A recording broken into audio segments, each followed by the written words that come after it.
December 9th, 2013 school committee meeting. If you'd all rise, we'll say the Pledge of Allegiance.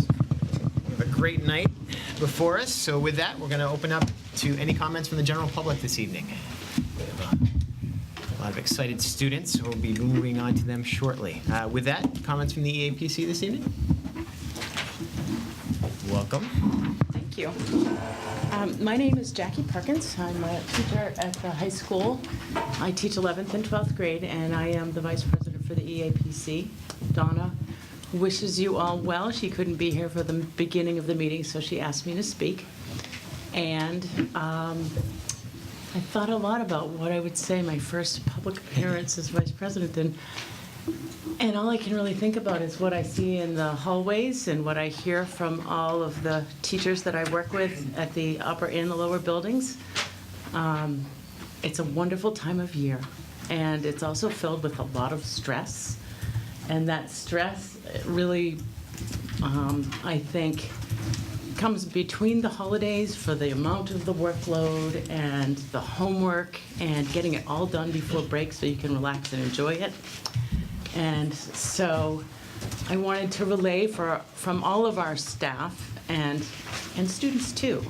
We're all looking forward to a wonderful winter break. And in the spirit of that, the middle school and high school faculty council has made it an initiative to have no homework for grades 6 through 12 through that time period. That wouldn't exclude long-term projects that students maybe haven't done as quickly as they should have. But no one will be assigning work so that everybody can take a well-deserved break and have a happy holiday. Thank you. I hear a lot of happy students, so thank you. Yeah. Yes. Yes. Well, thank you. With that, we're excited to now have an opportunity to recognize our MCAS perfect scores. So I'll invite Principal Maestas and Principal Neef on up to introduce them to us.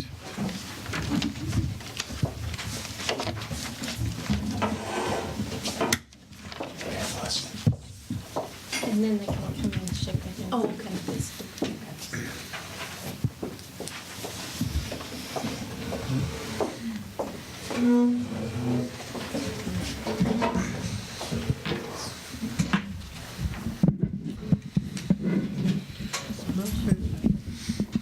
Good evening. I'm Ruby Maestas, the elementary school principal, and I just wanted to say it's an honor for me to be here. It's an honor for me to be sharing with Mr. Neef and congratulating students from the elementary school for their accomplishments in MCAS. And I'll just say the same for me. Scott Neef, principal of Carver Middle High School. And I'm always impressed by the performance of our students in many ways and in many different venues. We have the opportunity to recognize that outstanding performance.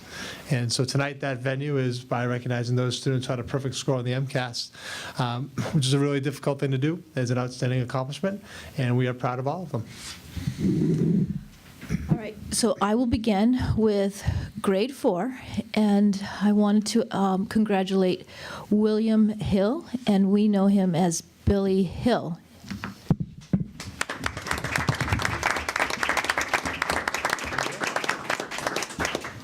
It's Billy here. If your name is called, would you please come up? We'd like to recognize you on television as well. Okay, we will get this to William Hill. Congratulations, Billy. And then Michael DeSisto. Come on up, Michael. Congratulations.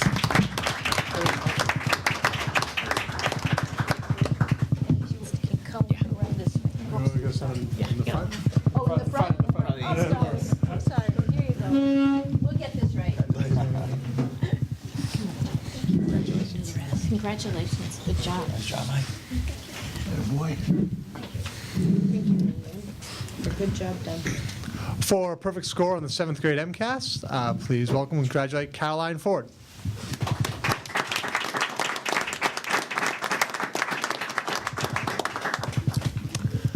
For a perfect score on the math section of the grade 8 MCAS exam, Connor Skinner.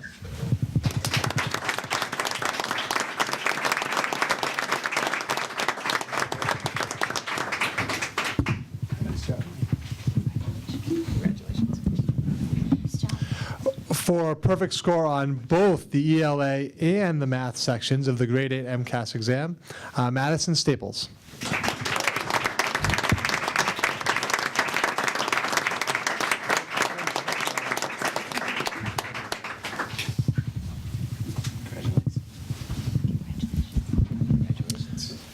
For a perfect score on the 10th grade ELA MCAS exam, Olivia Pelletier.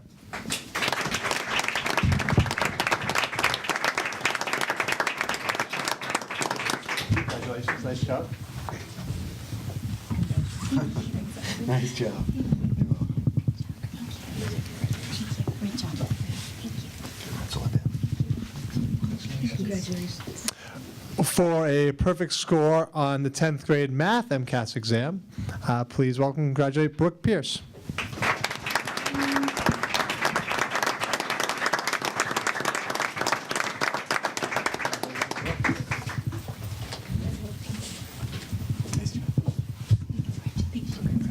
I saw you working on some tough problems today. Congratulations. Thank you. Thank you. Well done. And for a perfect score on both sections of the math and ELA MCAS 10th grade exam, please congratulate Raquel Perry.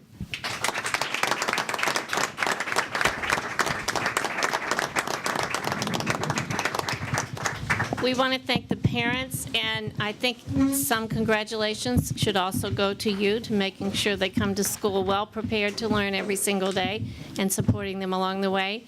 And I'd like the teachers who are here tonight to celebrate their students' accomplishments to stand up so we can give them a hand. Come on. Come on, Chairman.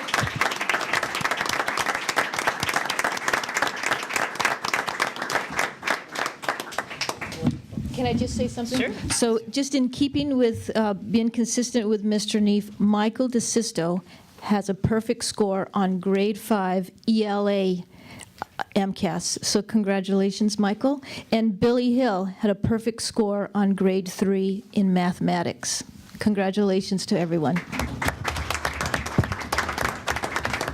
And we know the school committee meetings are really exciting, but I bet you have other things you need to do. So thank you for coming, but you can leave. Thank you all. And again, congratulations. Nice job. Thank you. Happy holidays. Thank you. Bye, Lindsay. Give everybody a chance to settle out. I don't think we have any.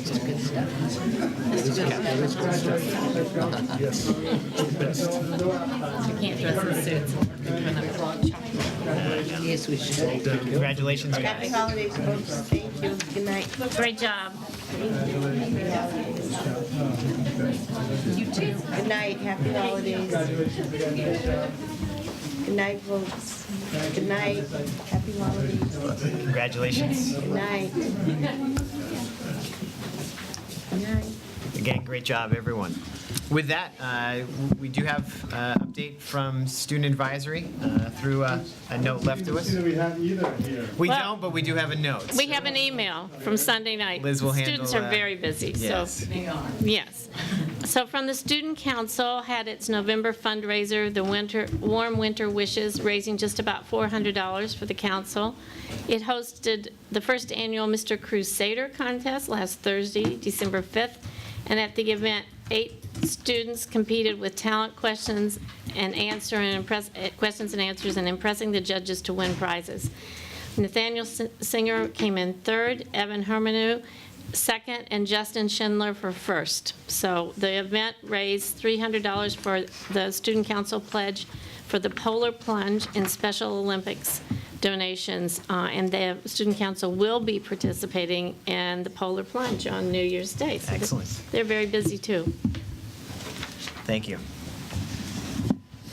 With that, we'll move on to the approval of the minutes of our November 18th meeting.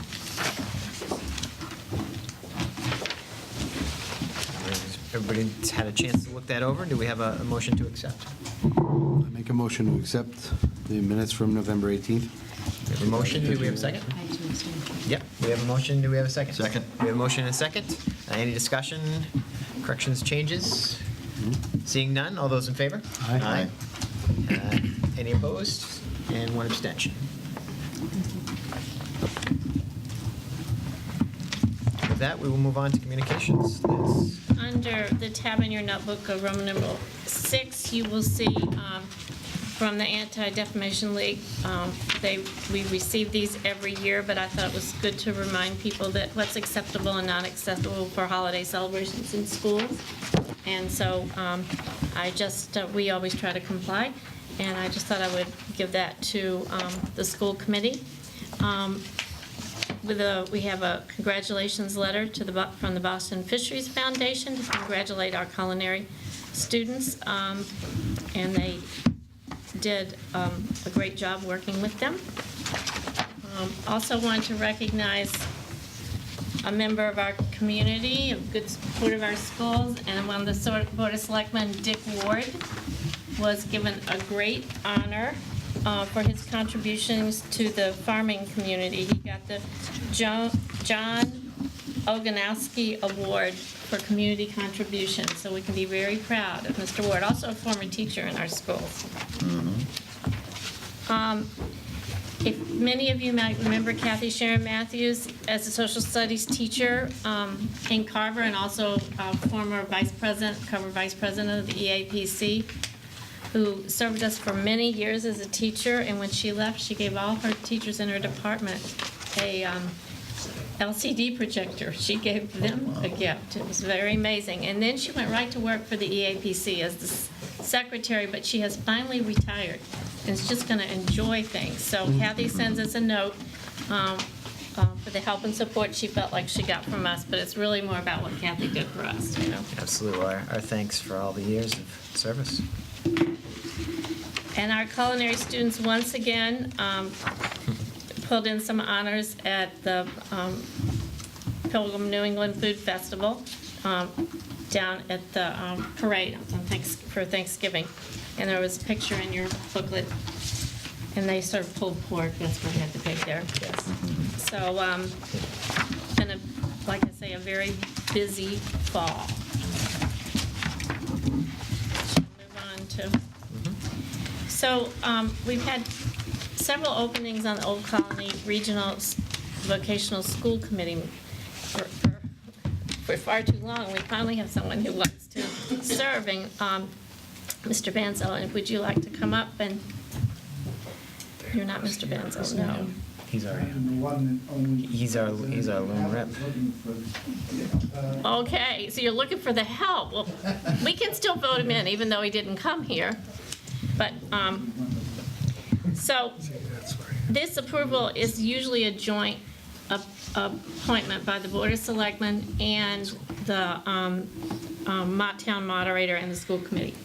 The Board of Selectmen got really anxious and just went ahead and appointed him at their meeting just before last week. And so we talked to the town moderator, and he's allowing us to vote separately to approve Mr. Banzel. So being that he isn't here, I'll read you his letter so that we know a little bit about who we're appointing.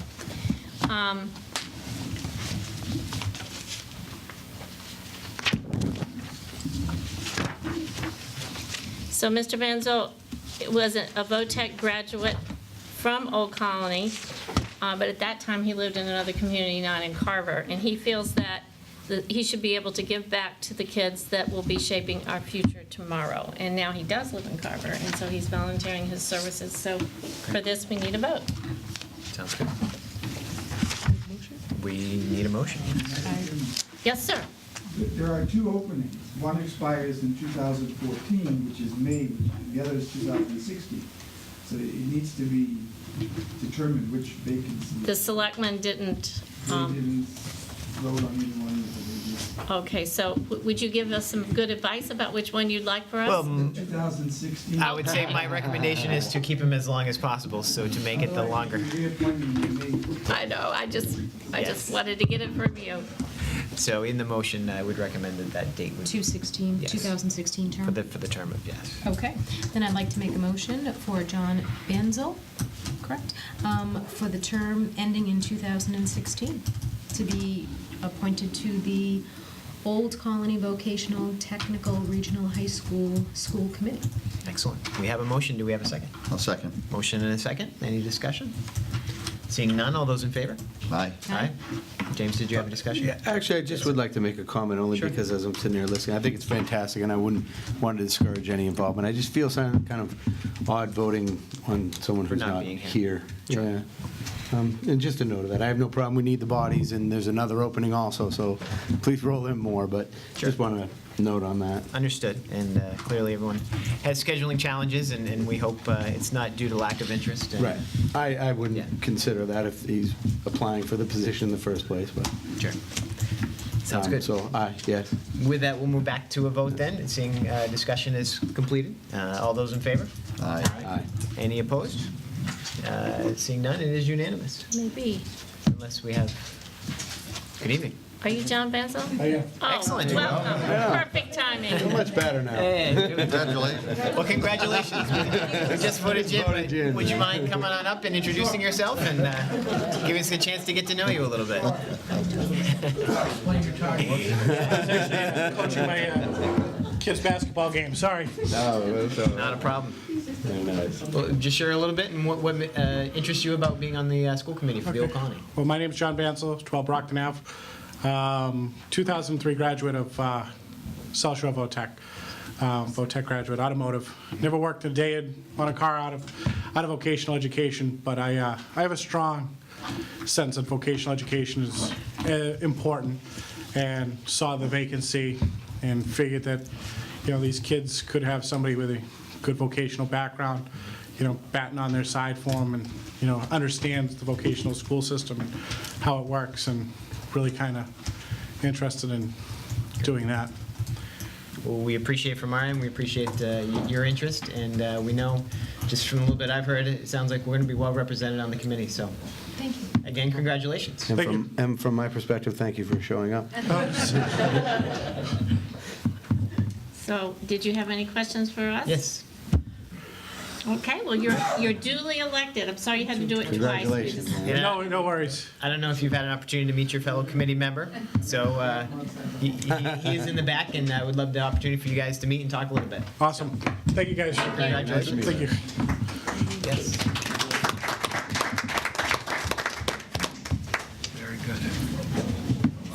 Good time, right?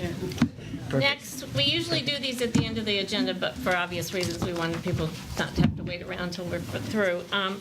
A field trip request for Cocoa Keys, and it's not in Framingham, that would be... Fitchburg. It's in Fitchburg, another town that begins with an F. It's a class spirit event and for middle school students, and I do recommend that it's a valuable trip, and they always have fun, and it's not during school time. With that, I'd make a motion. I'd like to make a motion for the Cocoa Keys Fitchburg vacation for grade 6 on 4/14/2014. I'm sorry, 4/4/2014. correct. I'll second We that. have a motion and a second. Any discussion? Seeing none, all those in favor? Aye. Aye. It is unanimous. With that, we'll move on to, We have a presentation by Michelle Taylor, our district literacy director, and she comes once a year and gives us an update on how things are going with our literacy program. Welcome, Michelle. Hi, thank you for having me. Okay, so this is just a quick status report of our strategic literacy implementation and sustainability plan. The plan was initially implemented in June 2011. At this point, we have 13 priority goals. Much of the work is ongoing. It's not the type of work that is completed. If I can borrow Liz's analogy about curriculum, it's like laundry, there's always a full basket. So we make revisions annually. I typically work with the other reading specialists, lead teachers and department chairs, and then get together and run everything by the all team, and then the document is published. So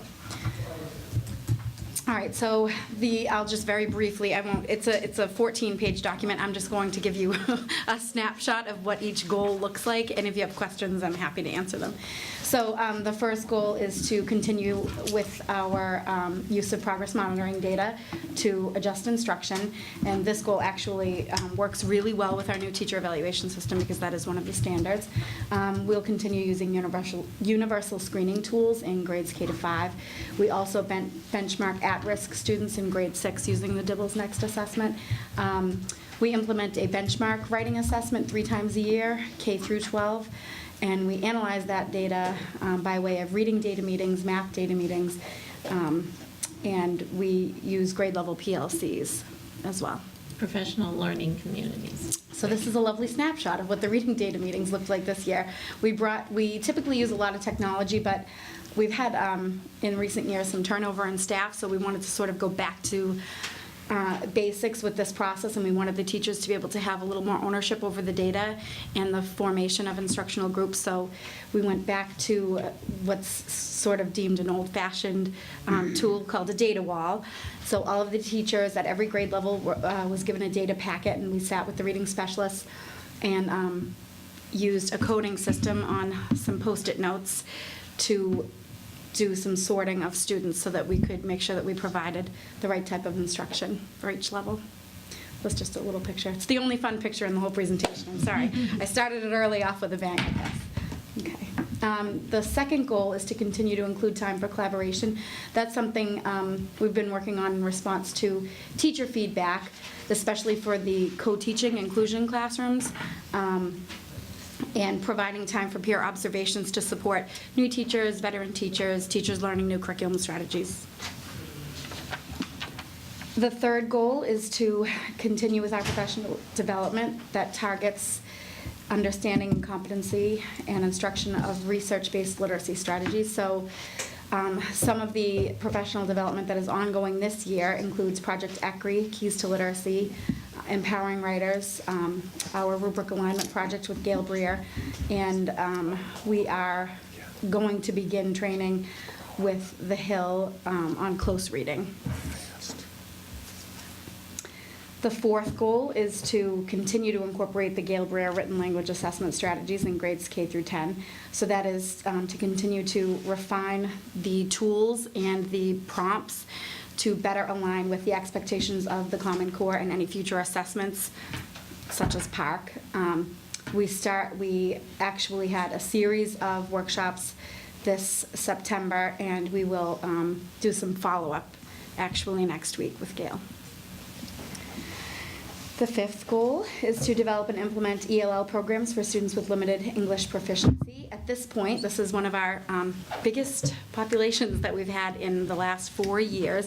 We have 4 students total, all at the elementary level.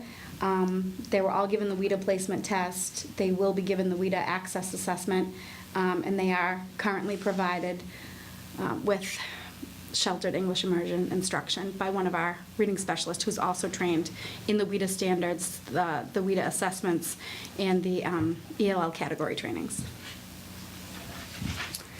Our sixth goal was to improve communication regarding literacy initiatives. We worked really hard at Open House to make sure that there was representation from the reading team in both buildings. They had drafted some brochures and had some lovely tables where parents could visit and get some tips and strategies on how to support their students at the home. We also had sort of like an invitational event on conference night. Conference night is also another big turnout night at our school, so people attend the book fair, parent-teacher conferences, and then the reading team had sort of like a little open house event.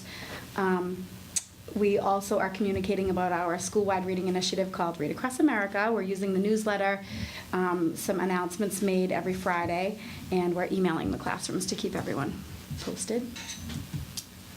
The seventh goal is to develop and implement family literacy programs, and I feel like this is actually one area that we've made a lot of strides in. I spoke earlier about the conference night outreach event. We are also going to piggyback on Family Math Night and attach literacy to that. This year we're also partnering with one of the kindergarten coordinators groups, and I'm losing the acronym. is it yes, thank you, MKEA, to sponsor a night for families with a well-known author, Dr. Fahey. She wrote a book called Making Time for Reading, and she will be there to present to the families and also provide free books to all of the attendees. So that's going to be a wonderful night. That's going to be in February. We're going to follow that up with Community Readers Day, which is an annual event. And we will, again, sponsor the preschool pajama party, which is really not about pajamas or parties. It's really more, again, another parent outreach event where we invite the families. But because we understand that it's very difficult for families to get out of the house without providing something for their children to do, we invite the children as well. And we have a little fun event for them, and the parents come. And this year, they will enjoy a presentation by an author by the name of M.L. Nichols, who wrote a book called The Parent's Backpack, and it's about how to work with your school system to provide the best educational opportunities for students. And that will be in April. The 8th goal is to develop a protocol for working with ELL students and their families. This is something we have to revisit almost every year based on our population and our needs. Last year, I was fortunate enough to work with the speech-language pathologist at the elementary school and one of the literacy coaches at the middle high school, as well as one of the reading specialists. But this year, due to staff turnover, it's just me and the reading specialist again. So we are working to recruit people to help support this initiative. The WIDA standards are available for us to rely on, and the DESE has a lot of resources on the website to help us maintain appropriate protocols.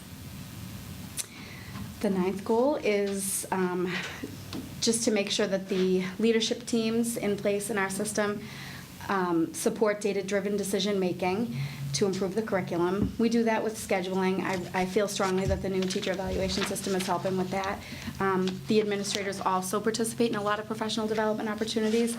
This summer at our alt retreat, we had a wonderful presentation on differentiated instruction. We have had a lot of training in PLCs, and we're currently undergoing training with Kathy Spencer in Research for Better Teaching. And we also continue to network with other districts. Right here in the Makepeace Center. Right here in the Makepeace Center, that's right. The 10th goal, this one is about supporting data-driven decision-making at the preschool level. So again, I feel like this is another area that we have grown.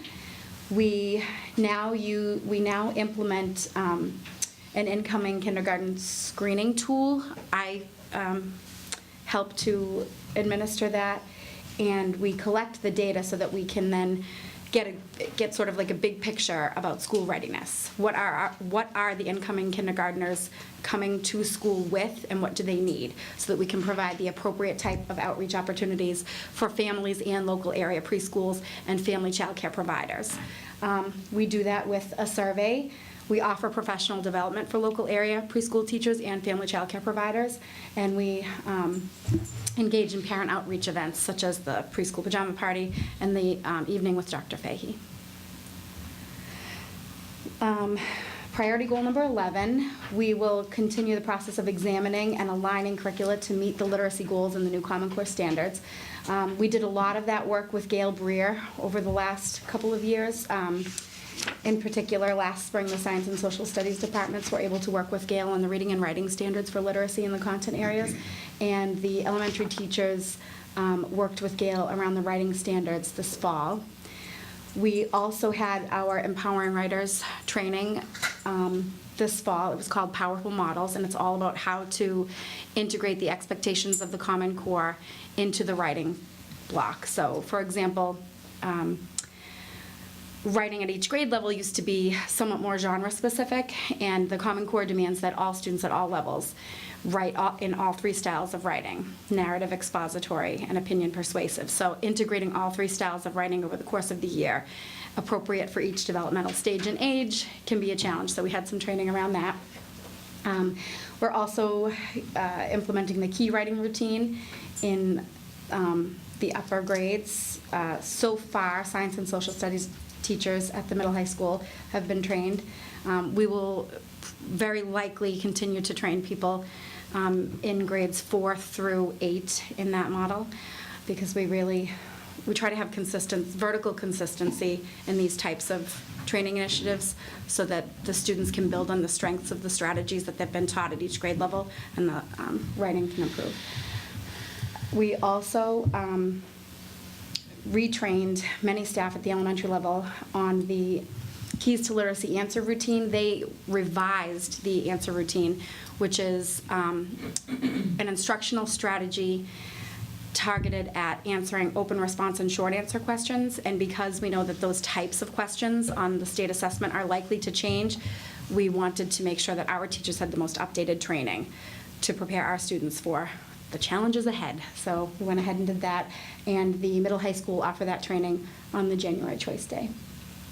And the Hill Carver initiative will continue in 2014, 2015 with some training in close reading. Do you want to just say real briefly what close reading is? Sure. It's an expectation outlined in the Common Core State Standards for students to be able to more closely examine and analyze text by structure, theme, and author's purpose. Additionally, they are expected to be able to compare and contrast different types of expository nonfiction text. They are supposed to be able to read companion text, fiction and nonfiction, and be able to extract fact from fiction from the two types of text. It's also a strategy for teachers to be able to ask analytical questions along Bloom's taxonomy. The 12th goal is to continue to provide this research-based, high-quality PD for all teachers of reading and writing. Again, Keys to Literacy, Empowering Writers, the Gail Breer workshops, Project ECRI, which is Enhanced Core Reading Instruction, and it is a University of Oregon project that we've been involved in for the last 4 years. We also have a part-time ECRI coach, Wendy Buckley, who's a semi-retired, reading specialist who's on staff to support new teachers and veteran teachers to effectively implement that routine in our K1 and 2 classrooms. Again, we're going to work with the Hill on close reading, and the reading specialists have started some training in a program called Read Naturally, which is a fluency building program. And the final goal is to continue to seek grants and use careful budget planning to support and sustain this plan. We will use Title I and Title II grant funds to support the programs, the materials, the professional development, and the personnel, which includes teachers and paraprofessionals, our coaches, our academic support programs, and our summer programs. And as always, Liz is always out there searching for competitive grants to help sustain this initiative. That is all. Thank you. One thing I wanted to say is Michelle and Meredith together work really hard in bringing our new teachers on board, because as you can imagine, with this much in-depth professional development, when we bring somebody new into the system, we have to really work hard to get everyone up to the same level of professional development training. And it's the laundry basket, it's always full. And you, or if a teacher moves a grade level, or there's a lot of things you have to account for. In a small school system like ours, they've moved grade levels a lot, so both of them do a wonderful job. Thanks. The next thing I wanted to quickly talk about, if I may, is we have a video that we would like to share that has been a joint partnership project between the Hill for Literacy, the Makepeace Center, and 80 Makepeace Company. Over the summer, I ran one of my monthly South Shore Reading Coaches groups, and I had a variety of a group of coaches from the South Shore come here to the center to talk about literacy planning and literacy launch activities that reading coaches, reading specialists, and teachers of reading engage in at the start of a school year. Things like assessment, data collection, the launch of school-wide initiatives, things like that. And we were happy to be joined by, oh goodness gracious, the president of the 80 Makepeace Company, Mr. Hogan. Thank you, Mr. Hogan, as well as members from the Hill for Literacy. And they had asked us to participate in a video documentary series. They interviewed the coaches, they interviewed Liz, they interviewed me and Mr. Hogan. We talked about the role that the Hill has played, not just for the Carver Public Schools, but here at the center, and the outreach efforts that they've engaged in, and how many students and schools we've been able to reach across the South Shore, and a new sort of venture that we are undertaking between the Hill and Carver is getting a little bit more involved with the Mass Reading Association. A representative from the Hill is spearheading the North Shore Reading Council, and me and Meredith and one of the members of my coaches group are reviving the South Shore Reading Council so that we can have more of a voice in the initiatives driven by the Mass Reading Association and the International Reading Association. So with all that said, we would like to share with you the video. One of the videos actually is going to be a series, but this is the first one that was released. The benefit of being able to come to a place that's solely focused on lighting that fire of literacy for kids and giving you new tools, what you get here, you can't find someplace else all in one place.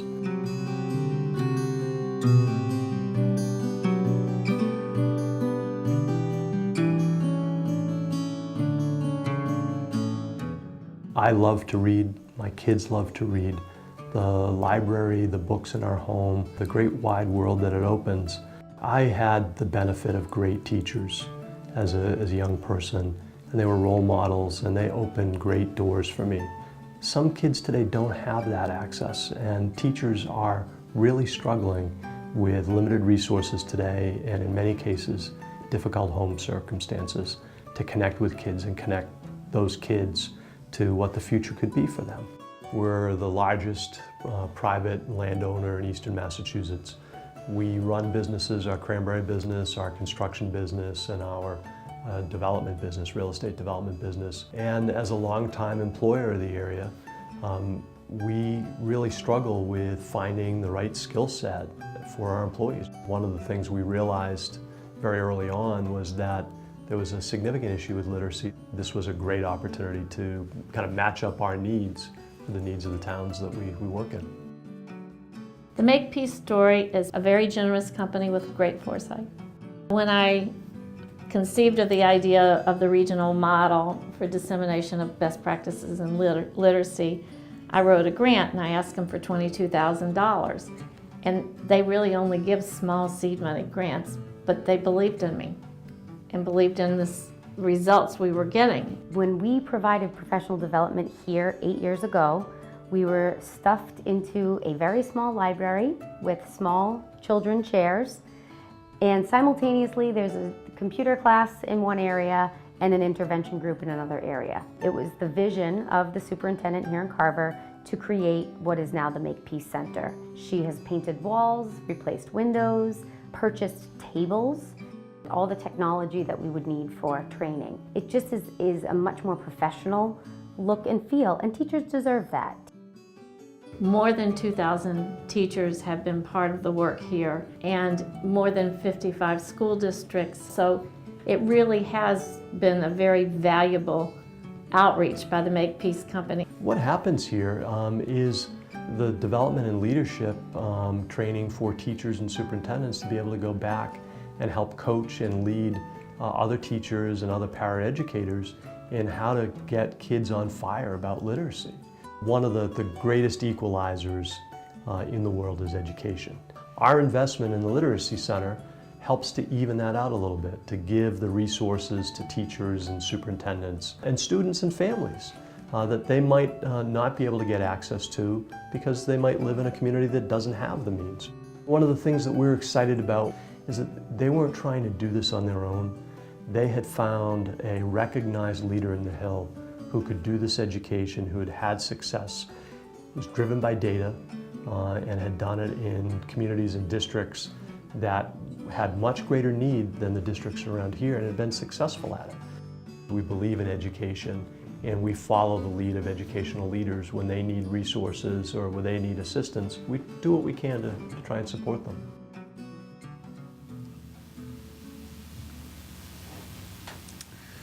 So as you can see, we're really proud of the work, and we are really grateful to Mike Hogan and everyone at 80 Makepeace and the group at the Hill. So thank you. And to Michelle. This place is never still.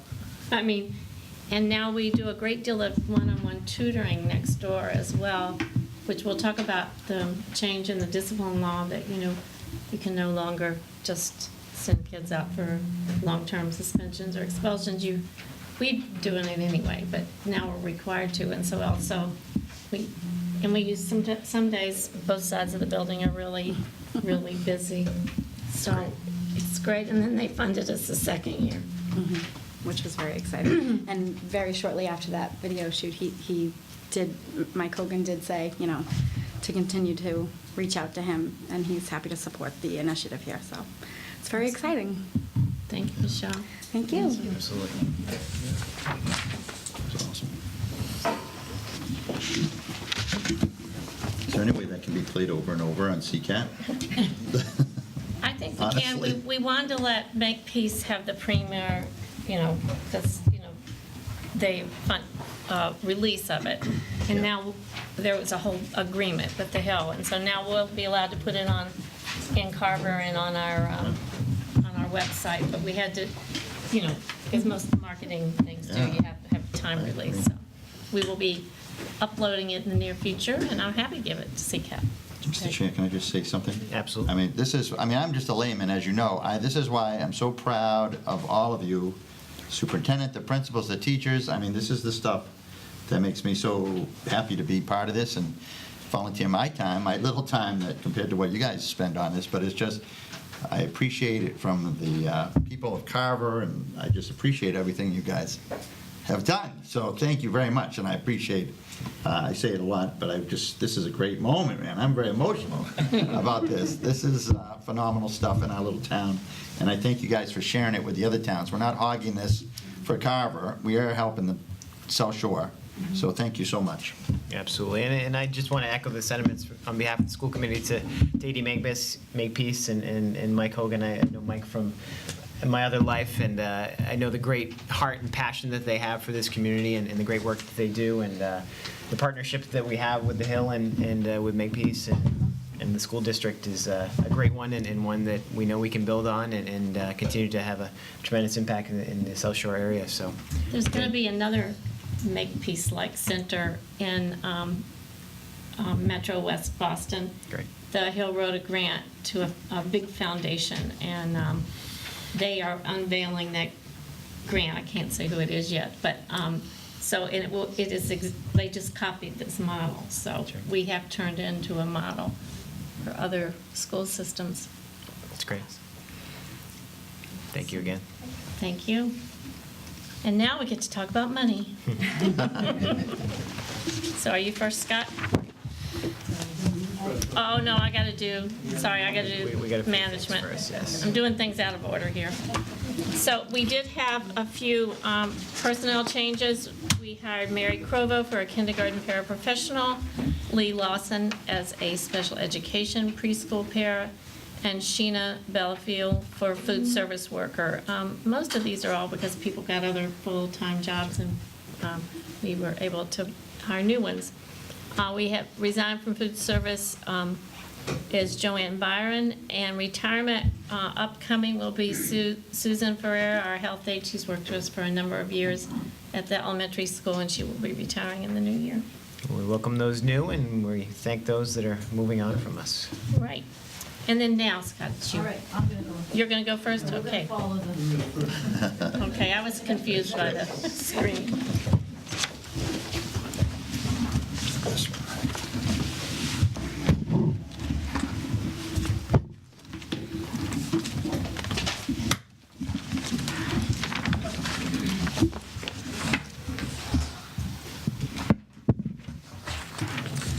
All right, so good evening, and I'm Ruby Maestas, for those of you who have just turned your television on.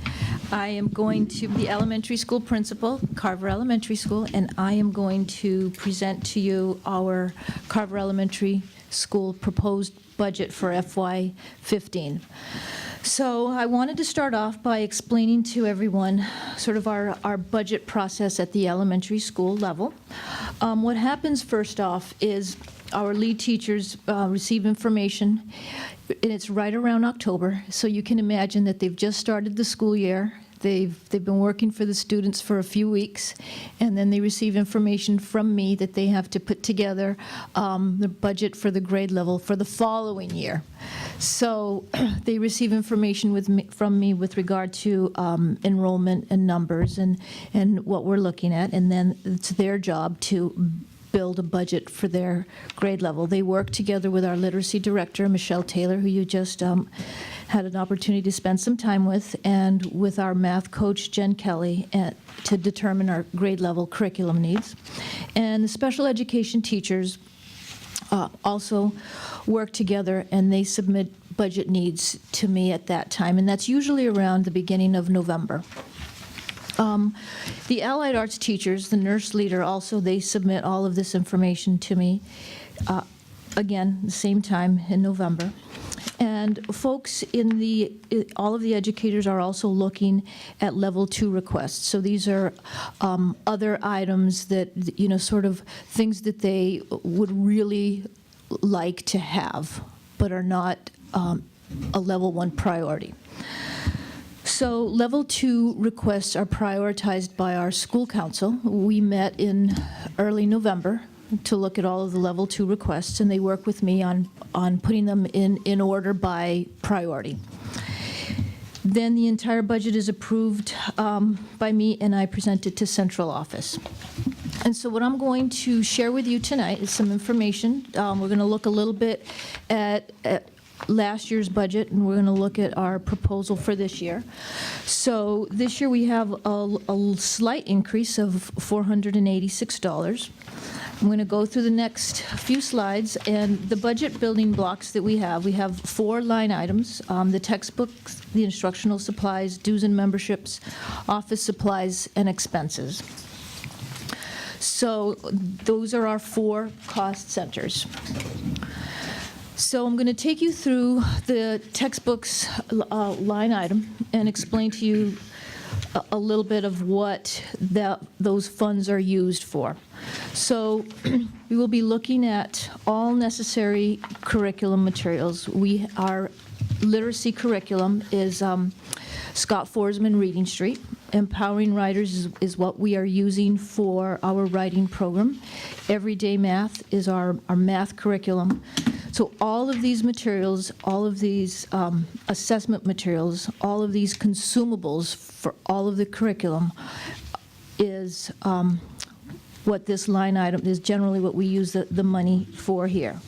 Online renewals as well. We have an Everyday Math online suite that's $1 short of $4,000, and that we used last year, and we are hoping to have access to that again this year. Parents receive information about that at the beginning of the year. They're given a username and a password, and we're finding that they're benefiting from that resource. The teachers are benefiting quite a bit. So subscriptions are also Scholastic News, Let's Find Out. We will also be incorporating some novels this school year, and that is really, those are educational materials that are needed. They're necessary to align with the Common Core standards. We're going to be looking at some of our novels incorporating ebooks in this next year as well, and this will be primarily in the 3rd, 4th, and 5th grade. So I'm going to take you through the next line item, and that would be instructional supplies.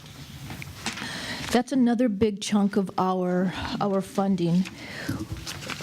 We will be looking at all technology purchases, any software, any hardware. So it could be things like replacement, maybe a monitor or monitors here and there, hardware, software that is necessary for us to work to support the students.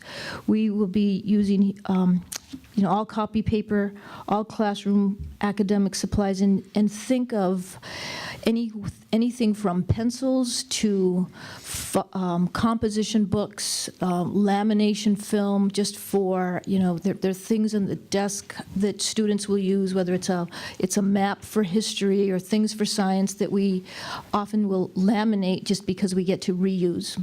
So there's a lot of general supplies that the teachers make very good use of. All art, music, physical education consumables will come from this line item. Library media supplies, book purchases, and again, these book purchases they are not necessarily the novels that I mentioned, but there are other books that will support the curriculum in the classroom. Testing materials. And testing materials here would be things like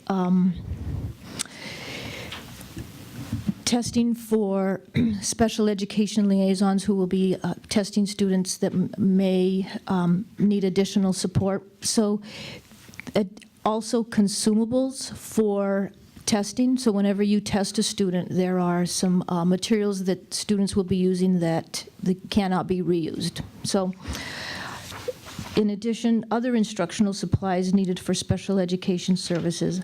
The other thing also would be science, miscellaneous science types of things that are needed to rebuild our FOSS kits. We have some FOSS kits that every single grade level uses, but we have the general FOSS kit. However, each year, things like sand or rocks or pebbles, just straws, paper cups, those kinds of things need to be supplemented, added. So that's just to give you an idea with regard to the instructional supplies. Then office supplies and expenses is our next sort of cost center. Postage and printing comes out from this area. Office supplies and contracted services. So things like our maintenance agreements for our duplicating machines and copy machines.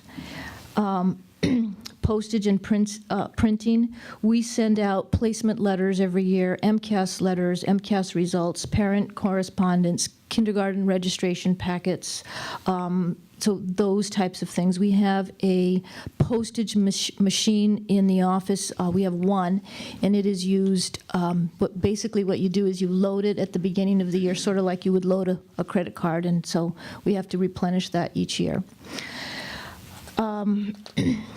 Binders, toners, labels, those kinds of things would come out of this line item.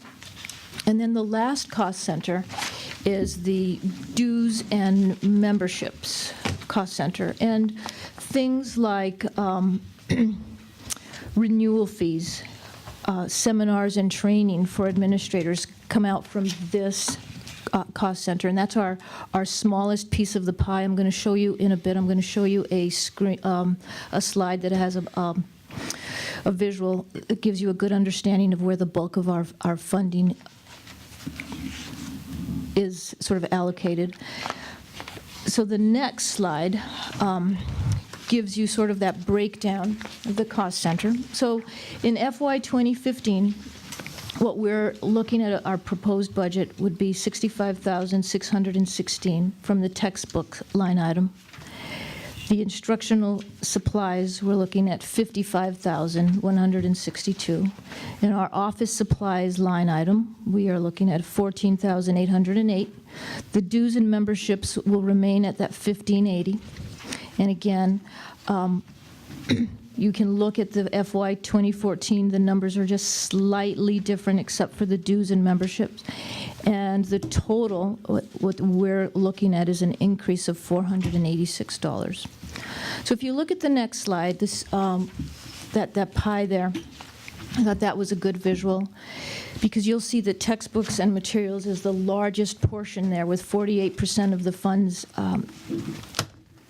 going to textbooks and materials, and then 40% going to instructional supplies. And in my view, that's the way it should be. So we're going to break that down. I wanted to have you take a look at, if you look at our per student cost, I didn't do this last year, but in looking at the numbers the last couple of weeks, I was really curious about how much we were spending per student. So I wanted to just take a look at that. So if you look at FY14, our October 1 report, we had 840 students. And in FY14, we spent $62,000 in the from the textbook line item. So when you divide that 62,000 by 840, what you're looking at is $74 per student out of textbooks. And what I did is I looked at the instructional supplies, because when you combine the textbook and instructional supplies funds, that's 88%. That's really that's the bulk of our money. When you look at the total for FY14, we're spending $143 per student on textbooks and instructional supplies. So I just thought that was an interesting way to look at it. And if you break that down even further, if you look at $143 per student and they attend school 180 days a year, you're spending under $1 a day per student. I didn't break it down that far, but I just wanted to just give you a glimpse. I feel like we're doing a lot with the funds from FY14, and I'm proud of that on one hand, but I just wanted to put that out there. So then if you look at FY15, our projected enrollment is right around 820. Remember, our largest class this year is 5th grade. We have 158 students, actually 159. We have one starting tomorrow. But what I wanted to share with you is that enrollment will go down just a little bit as a result of that large cohort heading into 6th grade next year.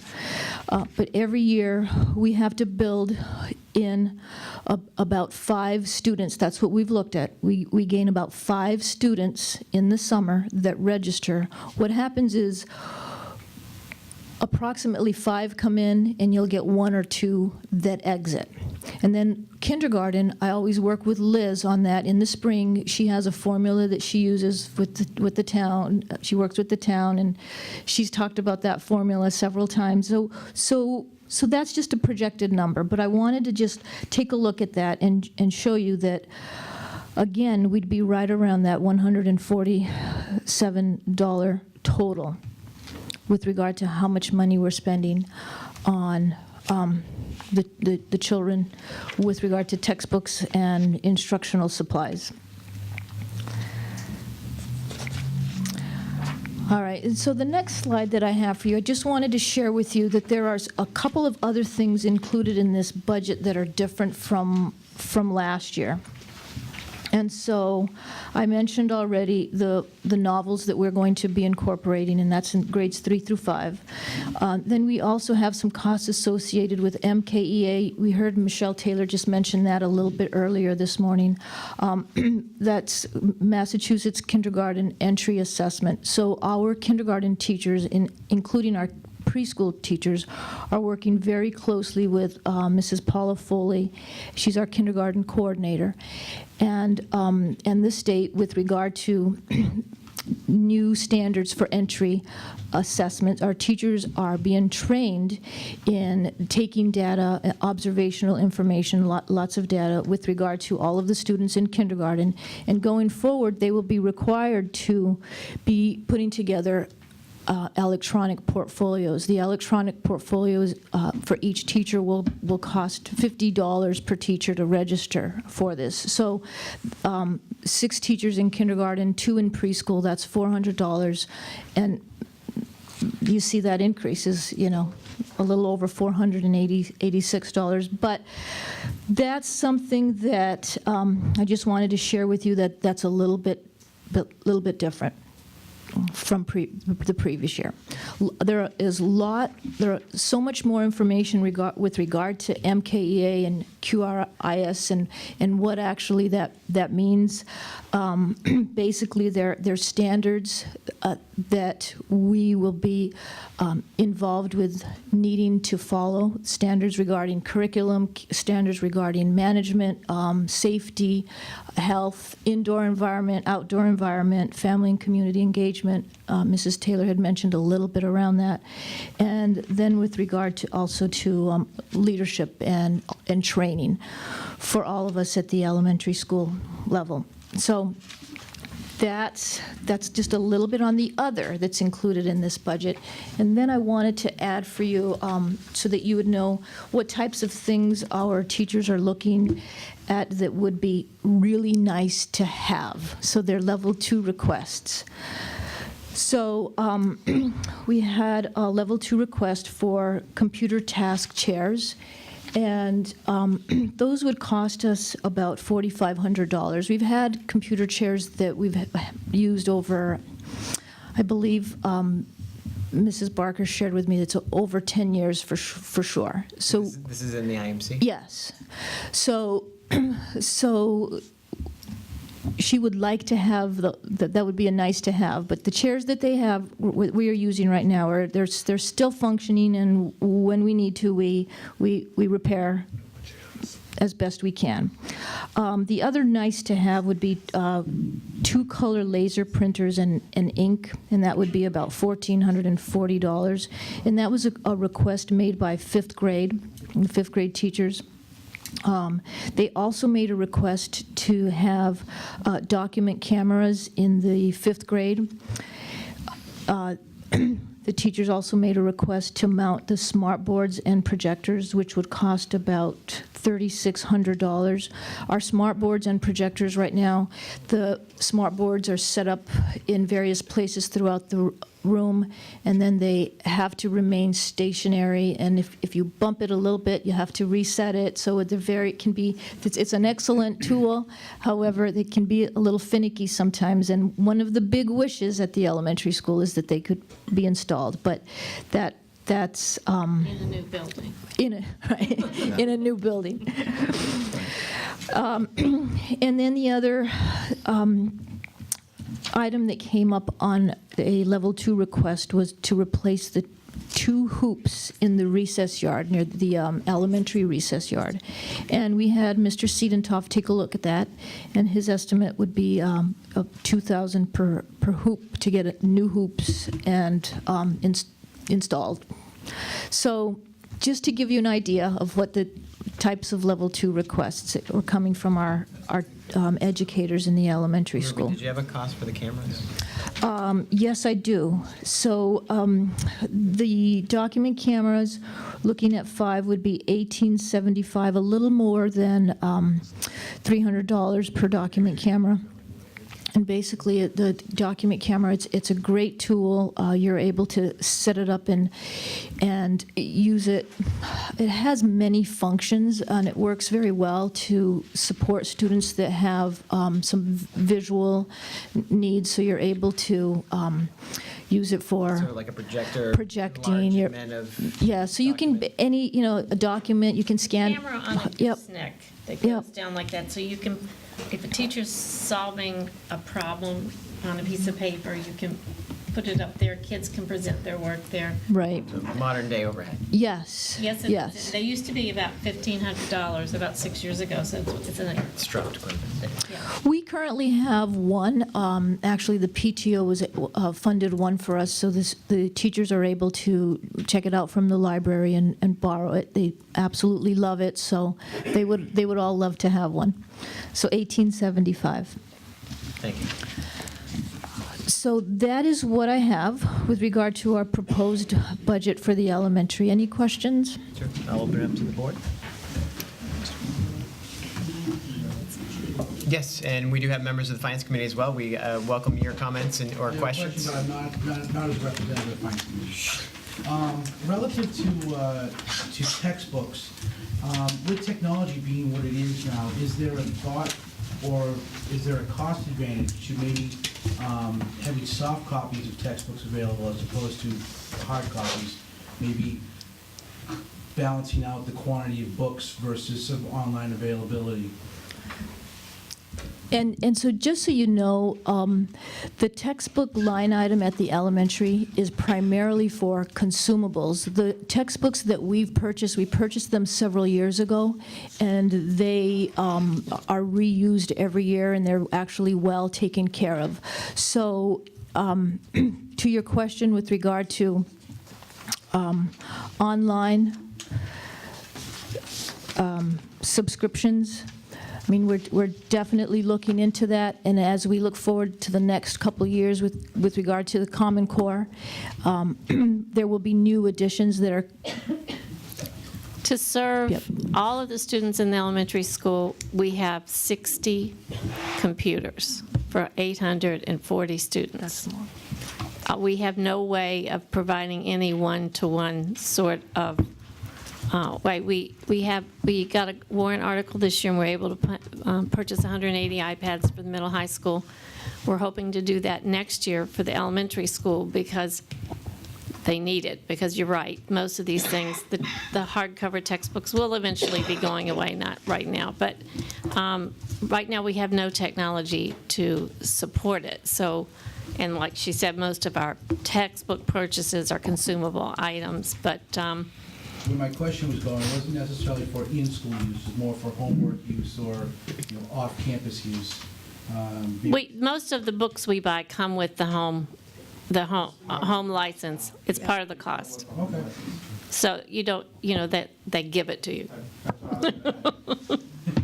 Right, I'm but used to my kid coming home with a backpack full of books and trying to right. sit back. And part of the Everyday Math online subscription provides them with that, That's some of that tools, yes. Yeah, so, but right now, we're not at a phase where we can put all electronic. That switch in that phase is also going to have a cost along with it, too. Absolutely. Because subscriptions to those sites are going to have a pretty decent cost with them that you're going to have to renew every year.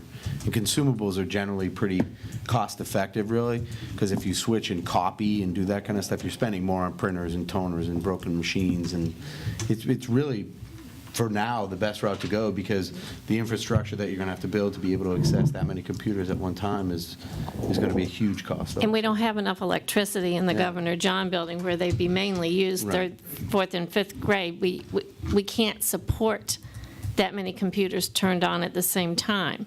It would completely shut down the electrical system, which it does already occasionally when we turn a few too many things on.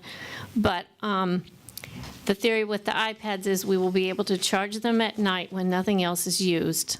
And it's a flash charging unit, and that will be able to sustain it during the day. But we just don't have enough electricity to support it. Any other members of the Finance Committee have any questions for Principal Maestas? With that, Ruby, we'll let you off the hook. Thank you very much. Thank you.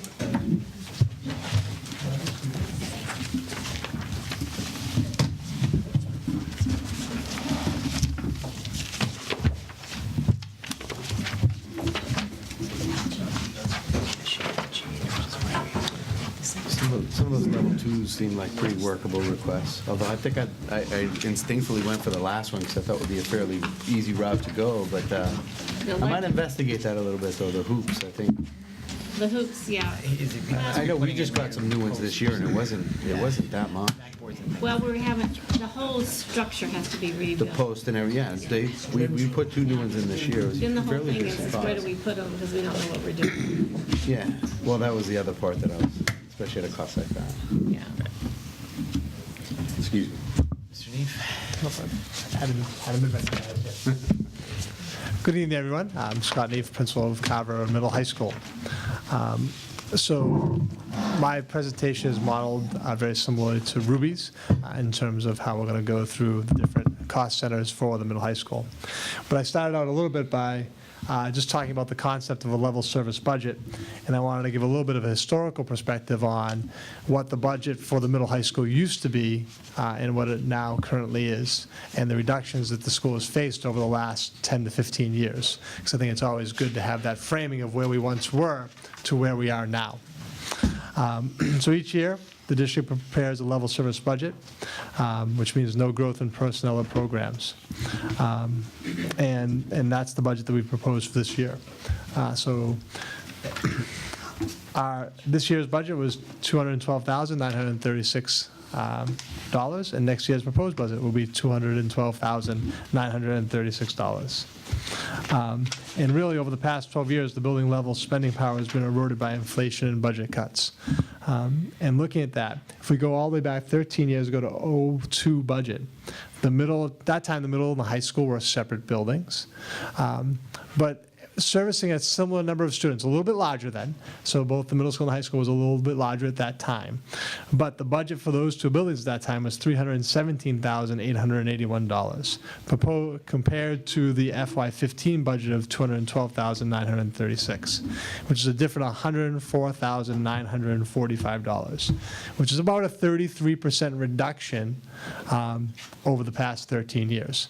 And that does not obviously include inflation, or what was the 02 spending power of $317,000 versus the FY15 spending power of $212,000. So there has been a little bit of a significant erosion in terms of the ability to service our students through the building-based budget.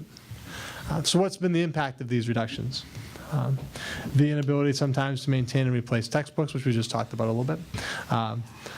Limits in regular investment in technology, though, as Liz just acknowledged, the town, so I want to thank the town for supporting the middle high school and having the warrant item, which brought 180 iPads into the school district. Want to recognize that in the presentation. That was based on a one-time expenditure. In terms of regularly maintaining our technology in the building, our ability to do that is eroded by the budget cuts that have occurred. Furniture is sometimes not replaced. It's worn and damaged. So we run into problems, desks, chairs, just the building as a whole is slowly, it's not where it once was. And it's not due to the work of the tremendous maintenance staff. It's not due to the support of the central office. It's just the reality of we have to make choices about where we spend the money that we have. And those choices at times have led us to not be able to maintain the building at the level that we would like to. And obviously, it also affects the ability to fund new programs and changes in course offerings. So you start looking at new programs coming into the building, new courses coming into the building, all those things have a cost, and we have limited dollars at this time. So I wanted to give that a little bit of a historical framing of where our budget once was compared to where it is now, before we begin to look at the proposed FY15 budget. I'll be going through the same building blocks that Ruby did: textbooks, instructional supplies, dues and membership, and office supplies and expenses. If we can actually go on to the next slide. Textbooks. And I didn't do it as a chart at the end. I did the comparison as we kind of went along in each area. FY expenditure was $30,000. The proposed FY15 expenditures are about $27,856. The textbook line items accounts for 14% of the total school budget. The money in textbook line item, as we just talked about with Ruby's presentation, is generally for consumables, renewable online textbook accounts, sheet music for the music programs, rebinding of books, occasionally replacement of textbooks. So from this textbook line item, there isn't wholesale purchases of new series of texts. So we're not saying, okay, we're going to replace all of the Algebra 2 textbooks, or we're going to replace all of the history textbooks. Generally, it's just kind of keeping up as we go along with that expenditure. The one area that they do purchase books every year is the English department. So the English department does spend a large number on paperback novels. Obviously, those paperbacks over time, as they're used by different students, break down easier. And so in FY14, the proposed on paperback novels for the middle high school level was $5,961. Proposed for FY15 is $5,261. So that's actually a large portion of the overall in terms of textbook expenditures through the English department for paperbacks. And as we've looked at textbooks in terms of addressing that concern of purchasing books, we're going to see some of our level 2 requests are around the concepts of purchasing textbooks. And obviously, it's something we think about in terms of what direction we're going in. Do we need to consider that maybe in 5 years we'll be in a different place? Maybe in 10 years we'll be in a different place? I had this discussion with my school council this evening as we prioritize our level 2 requests. And, can the books we have make it for 5 more years until we make that transition? So the level 2 requests are there for textbooks, but I think it's something that we need to look at and investigate in terms of as we go forward to look at that. Though I will support Liz and say all the textbooks that we've purchased over the last several years have online accounts. So the students do have online access at home. It also comes with the real book too. It's not the e-version that would be on an iPad or something like that. Moving into instructional supplies. And similar to Ruby, I broke this down as a per student cost. This is the largest portion of the building budget. It's about almost $100,000 for FY15, a little bit reduced from what it was this past year, representing 48%. Our number per student based on this year's budget, so based on the FY14 budget of $100,890, our approximate is $105 per student for all subjects. And now that's only on instructional supplies. I didn't put the textbook line item in. Ruby put the textbooks in, put those together to come with her cost of $147 and $143. So our on average is $105 per student. With you really, and I think that is a good way to frame it and think about it, that for instructional supplies, for every course a student takes at the middle high school, the average that we spend is $105. This includes all technology purchases, all copy paper, all academic classroom supplies, etc.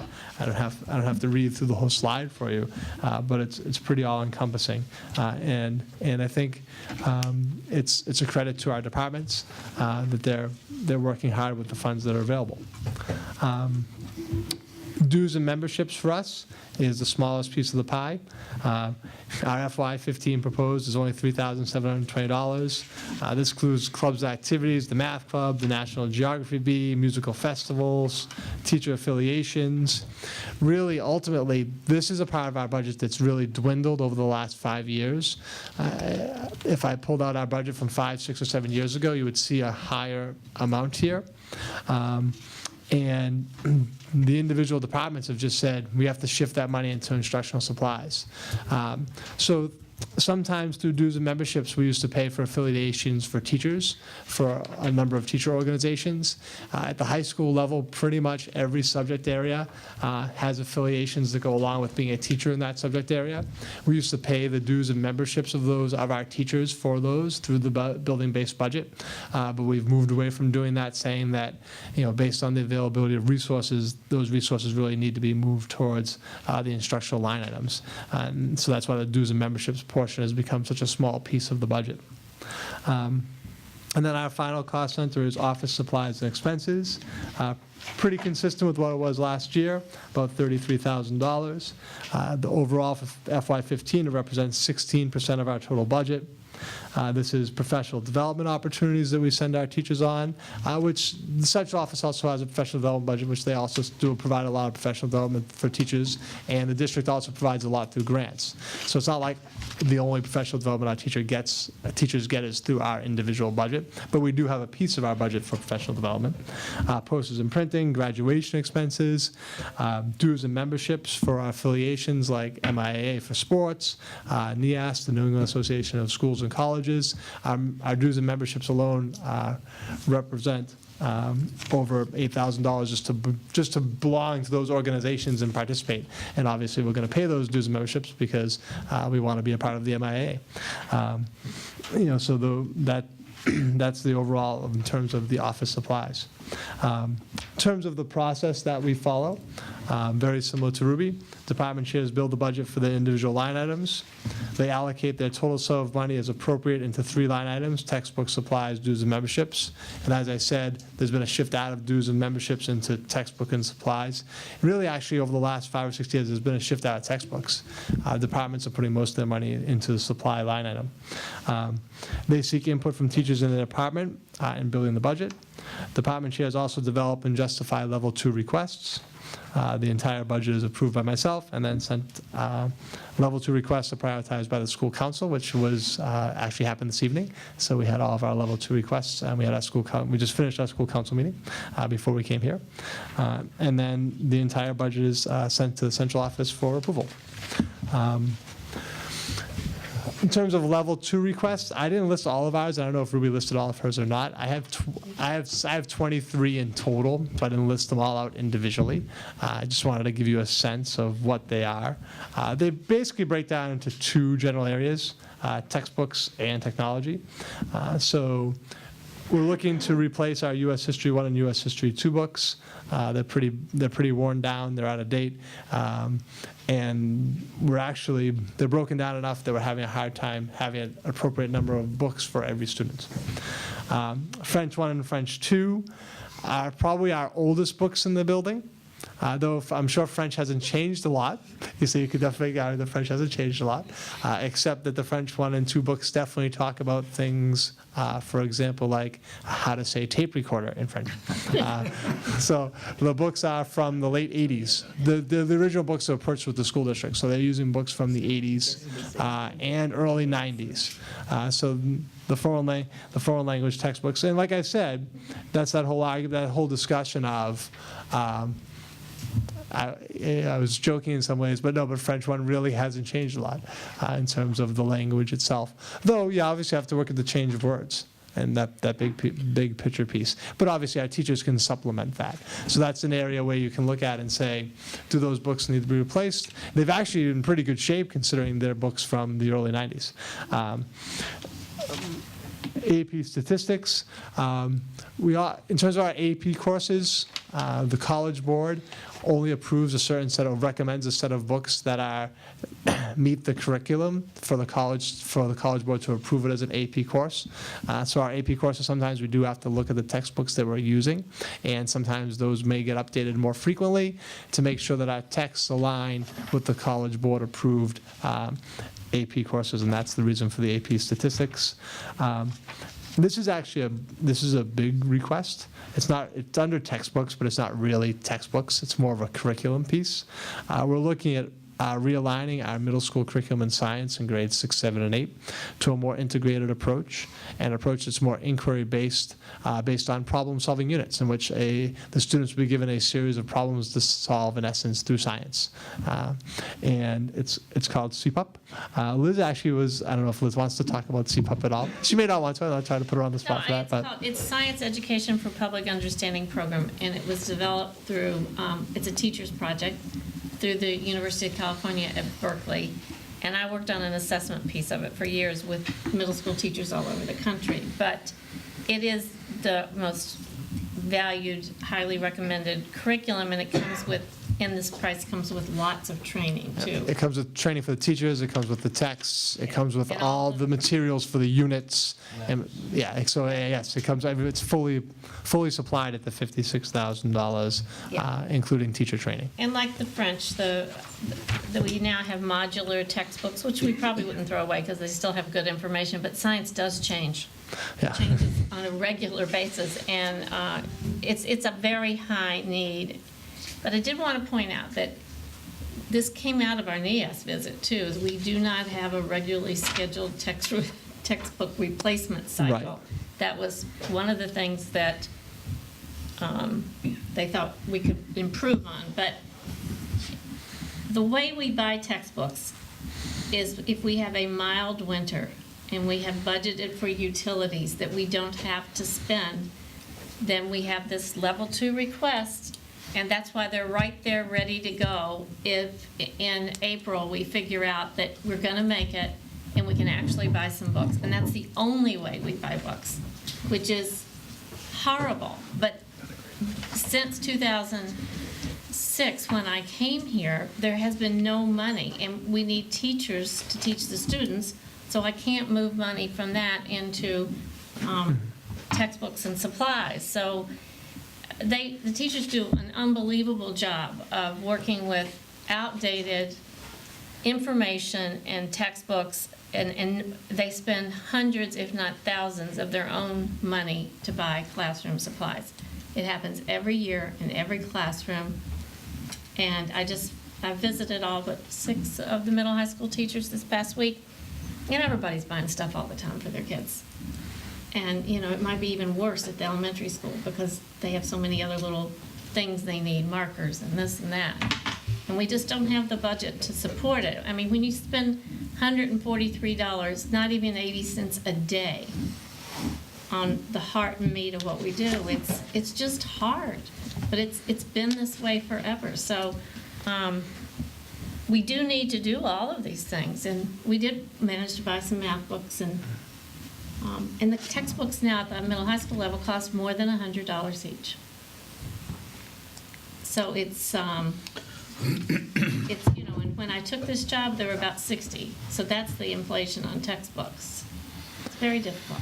And then we have a range of technology requests. I didn't break them down individually of where they were going because, like I said, there was a large number of requests overall. But in general, technology requests are smart boards, LCD projectors, document cameras similar to the elementary school. And the one thing I did put in very specifically, our technology department is looking at purchasing a 3D printer, and I don't know why I put that. I just found it to be a very cool item. So the 3D, yeah. So we thought it could really support a lot of programs. It could support technology through Mr. Rota's program, Mr. Paris. It can support our art programs. They can actually do a lot with it with the art, and it could also possibly be used in science. I could see applications for it in science, and it would also support our robotics club and in math. They could build manipulatives. But in essence, what a 3D printer does is it builds whatever shape you design. It builds it in live form. An actual model. An actual 3D model in engineering, in our CAD program. There's a lot of good places in which that it can be used. And I was impressed because Mr. Rota, who put the proposal in, by really the durability. So he brought back some models that he had created in the workshop he had gone to. And he just made some small pyramids, just as, you know, there were samples. But I was impressed by the strength of them. I felt like I could have stood on them in terms of their durability and how strong, what it produced. So it was really impressive. So we do, the 3D printer for our technology department is on as a level 2 request. That's listed out specifically. Cheap.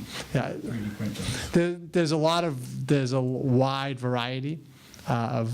It seems like you have some knowledge of it. There's a pretty wide, extensive range of 3D printers that you can get. Yeah.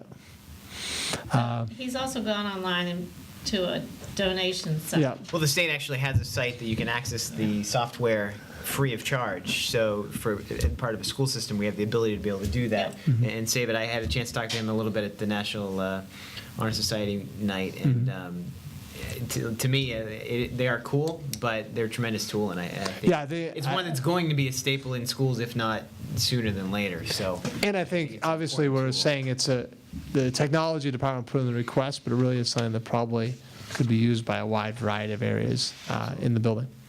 And then we just had some other items. I just want to give you examples. There's one mistake here. The culinary arts refrigerator should not be on this list. So that's a holdover from last year that has been purchased. We have the culinary arts department has the refrigerator, so that should not be on the list. The other one I did want to point out here is from a staffing standpoint, and we're not proposing this as an increase in the school budget. We're just saying that there's a strong need for a health teacher within the building. Right now, the health program is probably the one where where we're not fully implementing the curriculum, and we could really use another teacher to do so. By adding a health teacher at the middle high school, we would be able to offer health to all students in grades 6 through 10. Right now, we only offer health in 7th grade, 9th and 10th grade. So 6th graders do not have a regular health program. The 8th graders don't have a regular health program. This year in 6th and 8th grade, we are doing some supplementary programs. They do some second steps in the 6th grade. And the 8th grade, I think we talked about this at the last meeting. We've purchased a program called the Botvin Life Skills Program, which is a training along the dangers of substance abuse. But that's 8 hours of training. So the 8th grade students are going to get 8 hours of health out of gym during the entire year. By the addition of a health teacher, that would be able to offer health at all levels, and I feel that would be really a place in the school where we need to improve services for our students. So that's out there, and then we'll just have to take into consideration of how do we fund that health teacher? Do we have to make some decisions within our own staffing, or our current staffing, to fund that position? But I wanted to put it out there as a level 2 request. And this time, I guess I'll take any questions. That will open it up to both committees, if you have any questions for Mr. Neef. Actually, if you don't mind. No. Just as a comment, I think some of these level 2 requests become pretty redundant. And some of them seem pretty manageable and cost-wise. When you look at AP statistics for $2,500 and French for $7,200, if you're talking about they're using books from the 80s, I mean, that seems like something that we could manageably find a way to solve that, to remove that from the issue and move forward to new ones that come across. But forgive me for any budgetary ignorance. I'm just a question. If I'm looking at the figures here, so you're saying these 4 main areas make up what the budget is. So with a $212,000 budget, or $212,936, if I add up the totals from these 4, it's not coming up to $212. So there seems to be like a $45,000 to $51,000 discrepancy in there. So is there a different place that I'm missing, or? There's a couple things here that would have been, so for example, so I have the budget in front of me totally. We have some contracted services, line items that were within the $212,963. The planetarium, we have a planetarium contract that gets funded. The maintenance of the planetarium is $6,195. It's listed in our line items as a contracted service. We have supplies for support for the microscopes, so which could fall in the science supplies budget. It's listed as a contracted service. It's $1,000. We have equipment allocation, support of all the copiers in the building, which is listed as a contracted service of $14,562. So there is a section of that they're not in this overall presentation. Okay. So the biggest things would be those 3 contracted services. We also maintain a weather station, which is also within the budget. There's a contracted services for the language lab. So those are yearly expenses that they just come out and service. So the language lab gets serviced once a year. The cost of that service is $2,211. The planetarium, as I said, the planetarium gets serviced once a year for a cost of $6,195. So perhaps I did not list those in the overall specific budget. They are itemized in the building-based budget. That sounds, from what you're saying, towards the gap of what I was looking at there. Okay. Thank you. Maybe for our benefit next year, just put that maybe in. I can add contracted services. We went with the theory of similar building blocks in terms of the overall budget, that those are our major area cost expenses. Ruby, I don't think, has those areas within her. Right, so those are all. But yeah, if you want me to break that out separately, I can do that next year. Just a question. I appreciate it. Thank you for your answer. Thank you, James. With that, I see no discussions or comments. We thank you for your time. I'd just like to make a comment. Although it does seem like really small, $2,500, I know, coming up with anything, sorry. it's just so hard because we pay for people and we pay this very small amount for classroom supplies, and we pay for utilities, and we pay for maintenance. And then at the end of the day, we have to balance it to this very restrictive bottom line, which seems like a whole lot of money, and it is a whole lot of money, but it's just by good weather do we get to buy these level 2 requests. There's nothing else we can move around to make it work. I wish we could, but I just want to drive home the point that we just really work in a very small margin of, Pat and I both said that these last 2 years have been the tightest 2 years. I mean, he and his office staff balance that budget every single time because we have to be, other town departments, if something goes over, they go back for warrant articles, but we don't do that. We don't go balance last year's budget with next year's money because the schools have to come in within that one bottom line. So it's very tough, and we will probably be able to find $2,500 Well, and I guess that's my point. for I understand statistics, the but we have to list it as level 2 because it doesn't fit in the budget. Yesterday, we needed a new transmission, and I don't have that, but it's happening anyway. Exactly. And I just think that, the people is ultimately the core, you know that. Yeah, absolutely. So no matter what you have around them, the people are really the core. But I think considering the quality and effort that they put in, that just trying to make sure they have the right tools to do what they need to do is really essential, yeah. Well, and I think the challenge is not only for the district, but for us as a committee, as we look at these budgets, is, we're talking, what, out of a $23 million budget, we're talking maybe $400,000 in the two budgets. I think that's the challenge for us, is the difficulty, because it does. It's, you say, these are the tools that our schools use, and how minuscule it is in our giant budget. And as we know, like you said, each thing is covered. Just one of the questions that I have, when we talk about special ed from Ruby's budget, was that also duplicated in what we heard in Karen's budget last time, or are those separate expenses? Separate. She just had a few testing supplies. Yeah. The only part of special ed that she's responsible for in the building budget is physical things. Yeah, so same thing, I did include this in my supplies number, but the special ed teachers and the special ed department does have a supply line item within our school, which is separate from the Karen's presentation. Gotcha. So as an example, one of the special ed line items was just special ed supplies for our inclusion teachers, $2,565. So Brian, the only other thing I'd like to point out in terms of percentages, the percentages I represent tonight were percentages of the entire budget. So for example, I'll go to the first one. So the instructional supplies was 48%. So the 96,279 is 48% of 212,963. So the percentages were an accurate representation of the entire piece of the pie. Can I say one thing, too? Absolutely. I want to thank Mr. Neef and Mrs. Estes for the presentation, because I think, first of all, when you break it down like this, it's so powerful. It blows your mind. You say 13 years ago, we're spending, $100,000 more. So it's kind of, and I know it, I always like to say we're lean and mean in the town, and we're lean and mean in the school. That's a good thing. But it's almost disgusting at how lean and mean we are. And so I know there's a small group of people in the room, and there's a small audience on TV.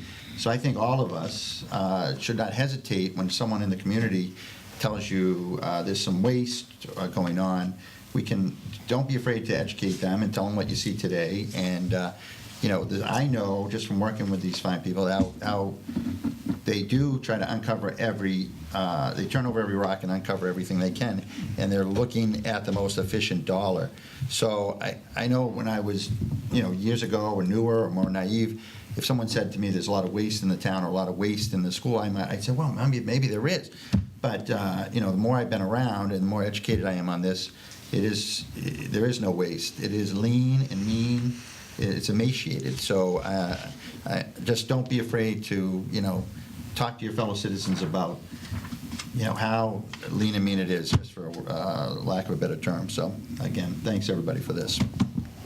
And there's going to be a report published in January put out by some Washington think tank, and they've identified Carver as one of the most efficient and high-performing districts, because we're over $1,000 per child under the national and state average of expenditures, but yet we get these great results. It doesn't last forever, though, once 20 years of French books. But so it will come out in January, and whenever it's available, I'll bring it to the school committee. Can I say one more thing? Just to, if you don't mind.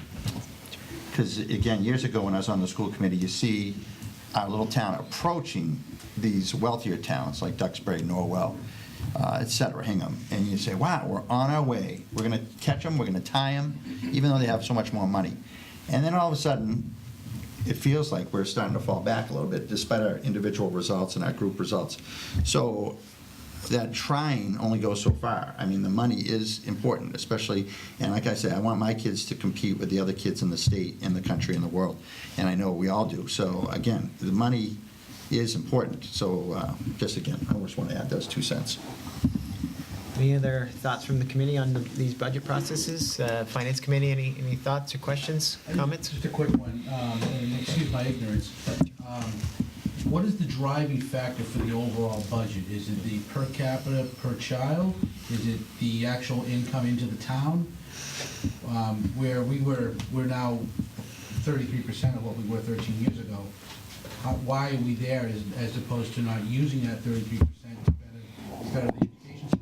Sure, great question. Liz, you want to give us some So, history? starting in 2002, there was a backslide in the available Chapter 70, which are the education dollars that come from the states to the town, which then to the schools. Chapter 70 money is education money. And since that time, we have not even nearly caught up to where we were before 2002 as far as how much the dollar will buy you in education. So, and then the recession in 2008, and, it's had a very compounding factor. When I came here, we had 37 more teachers than we do now. Because the school budget is built of 2 portions. It's that Chapter 70 money from the state, and then the town funds the difference. And in Carver, we get a lot of the town's budget, a lot. And we used to be 50-50 with the state, but the town slowly absorbed the amount the state couldn't give us. So we're now, we don't have this year's, but it's about 48%, 52 town, 48 state, 52 town. Thank you. Thank you, Thanks, Mr. guys. Thank you. Thank you, Mrs. Maestas. So on number D, under management and operations, the MSBA had asked us to provide to the town, from the schools, to organize a workshop from the Office of Campaign and Political Finance as part of looking to getting back in the pipeline. And so I invited, and we actually got the head guy in that office gave us a presentation, and the school Barry and Lance were both there. Several members from the Board of Selectmen were there, town officials, just to remind us of when approaching any kind of political, whether it's an election, an override, debt exclusion, there are rules to follow, and to make sure we follow them. Then, didn't know if you want Sure, Barry, you want to lead? No? Barry, you're quiet all of a sudden. Come on. No, I think it was a great opportunity. We did, the person that usually does that presentation couldn't make it, so we actually had the actual Michael Sullivan, yeah. director of the department, and so we had some great insight as to making sure you're following the guidelines of what's there. I think the important piece there, and really from a committee standpoint, is our job of sort of policing and guiding the school district as we go through this process and making sure we're following. And to his point was, really, if you have any questions, just give them a call. And their office is always open.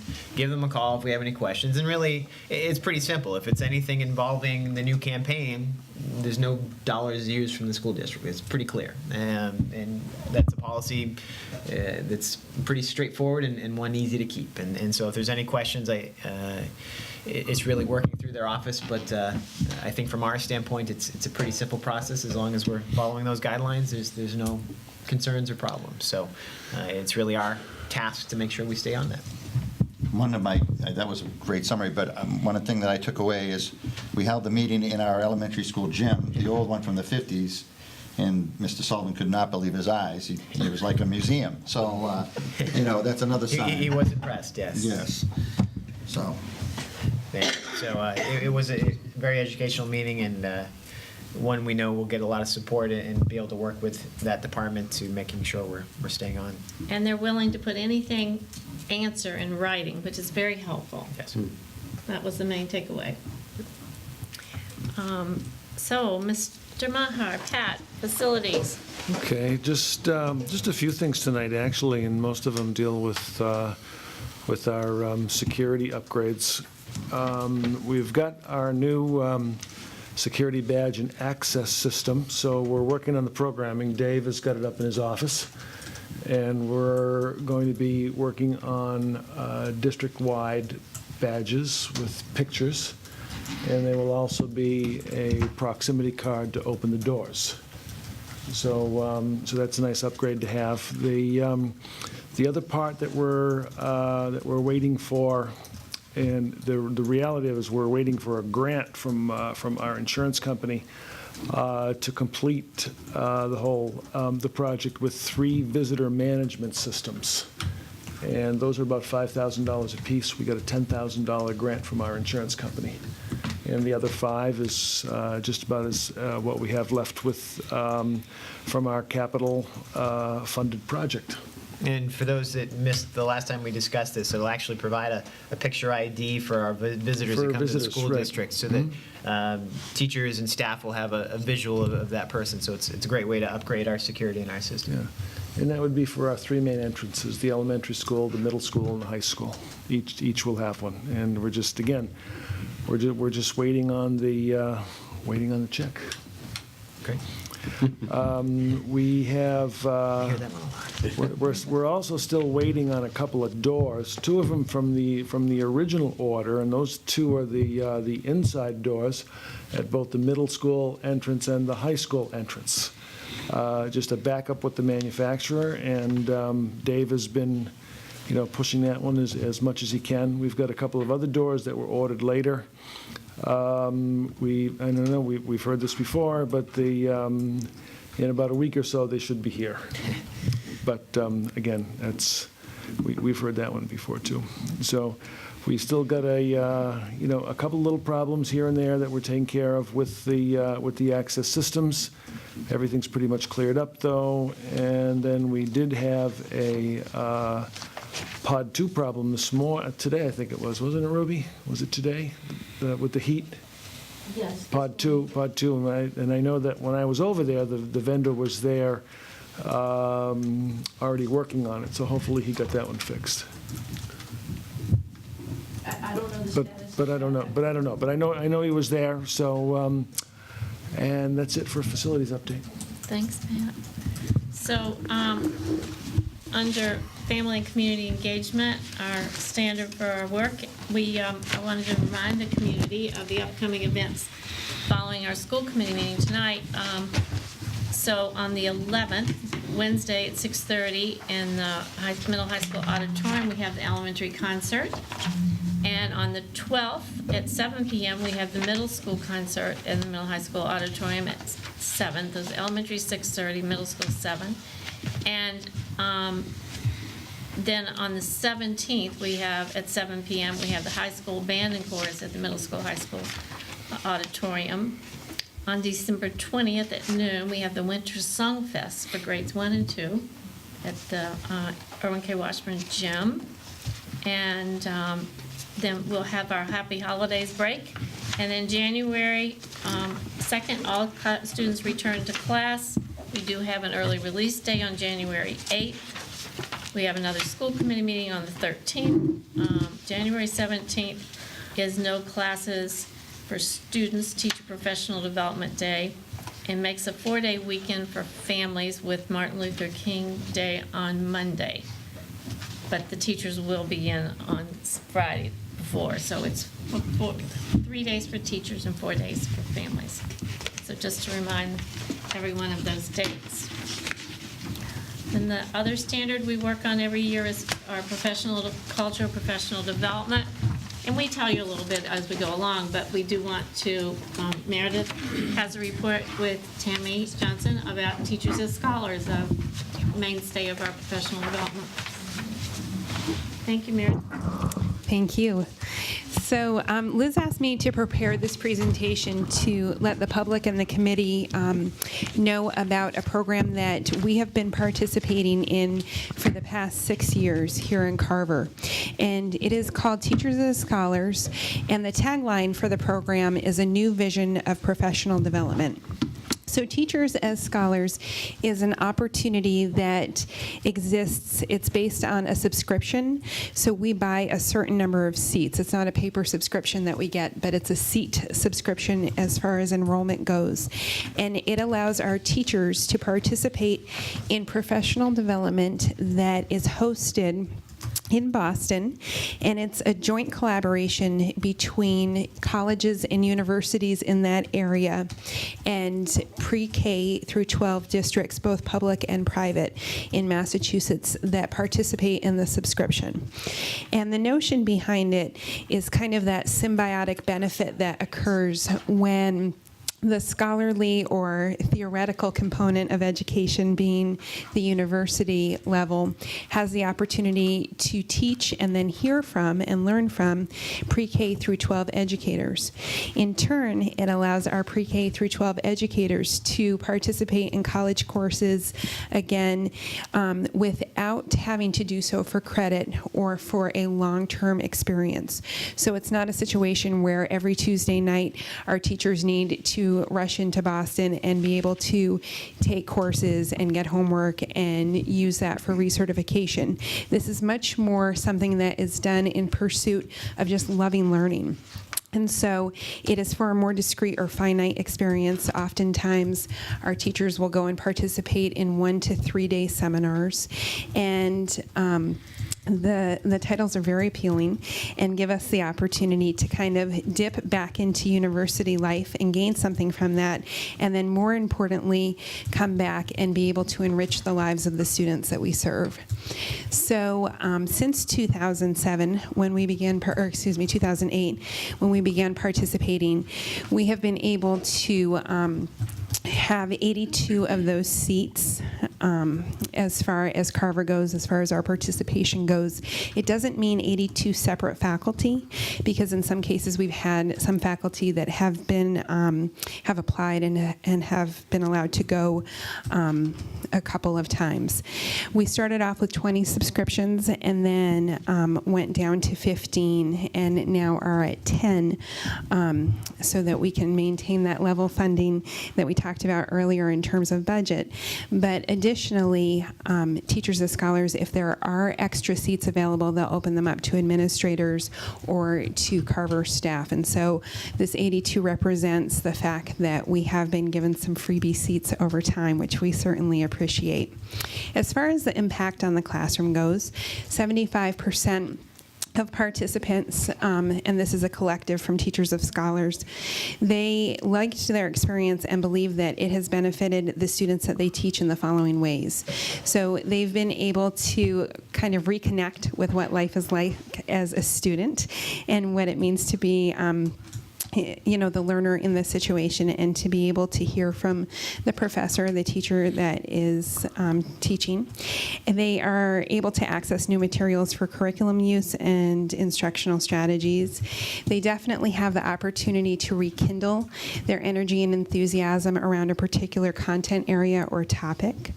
They are able to use that higher order thinking that we talked about earlier. Michelle referenced Bloom's taxonomy, which is basically a metric that we use, or a hierarchy that we use to make sure that we're engaging in the reasoning skills that we want our students to be able to do. And then the idea that we extend the learning and give our students special projects or activities based on what we learn. So 4 out of every 5 opportunities have direct implication on the classroom. On the next slide, it says that 93% of teachers that participate said that they would love to participate again, with 86% saying that the quality and the rigor that is available in Teachers as Scholars is at, if not exceeding, other professional development opportunities that they have been in. And in some cases, they qualify that by saying it's the best PD that they have been involved with. And then I get to see the entire course catalog and get to see the applications that come in. And I think one of the things that I find most impressive is just the rich buffet of options available.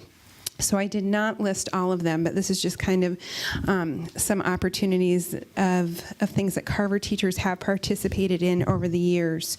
So you can see everything from literature and being able to make sure that we're putting the right book in the hands of students at the right time and really engaging them as active, lifelong readers, to the idea that as the mind evolves, we want to make sure that our teaching practices are reflective and we really look at child development, to looking at maybe some more concrete abstract representation of mathematics and looking at linear algebra and where we can find that in everyday life, to meteorology, to being able to teach boys and their specific needs in the classroom, to looking at Boston years and years ago, to, again, looking at other options in math. So that's just a very small sampling of what's available. This year, some of the offerings had to do with architecture, history, and ancient Egypt. Again, lots of brain type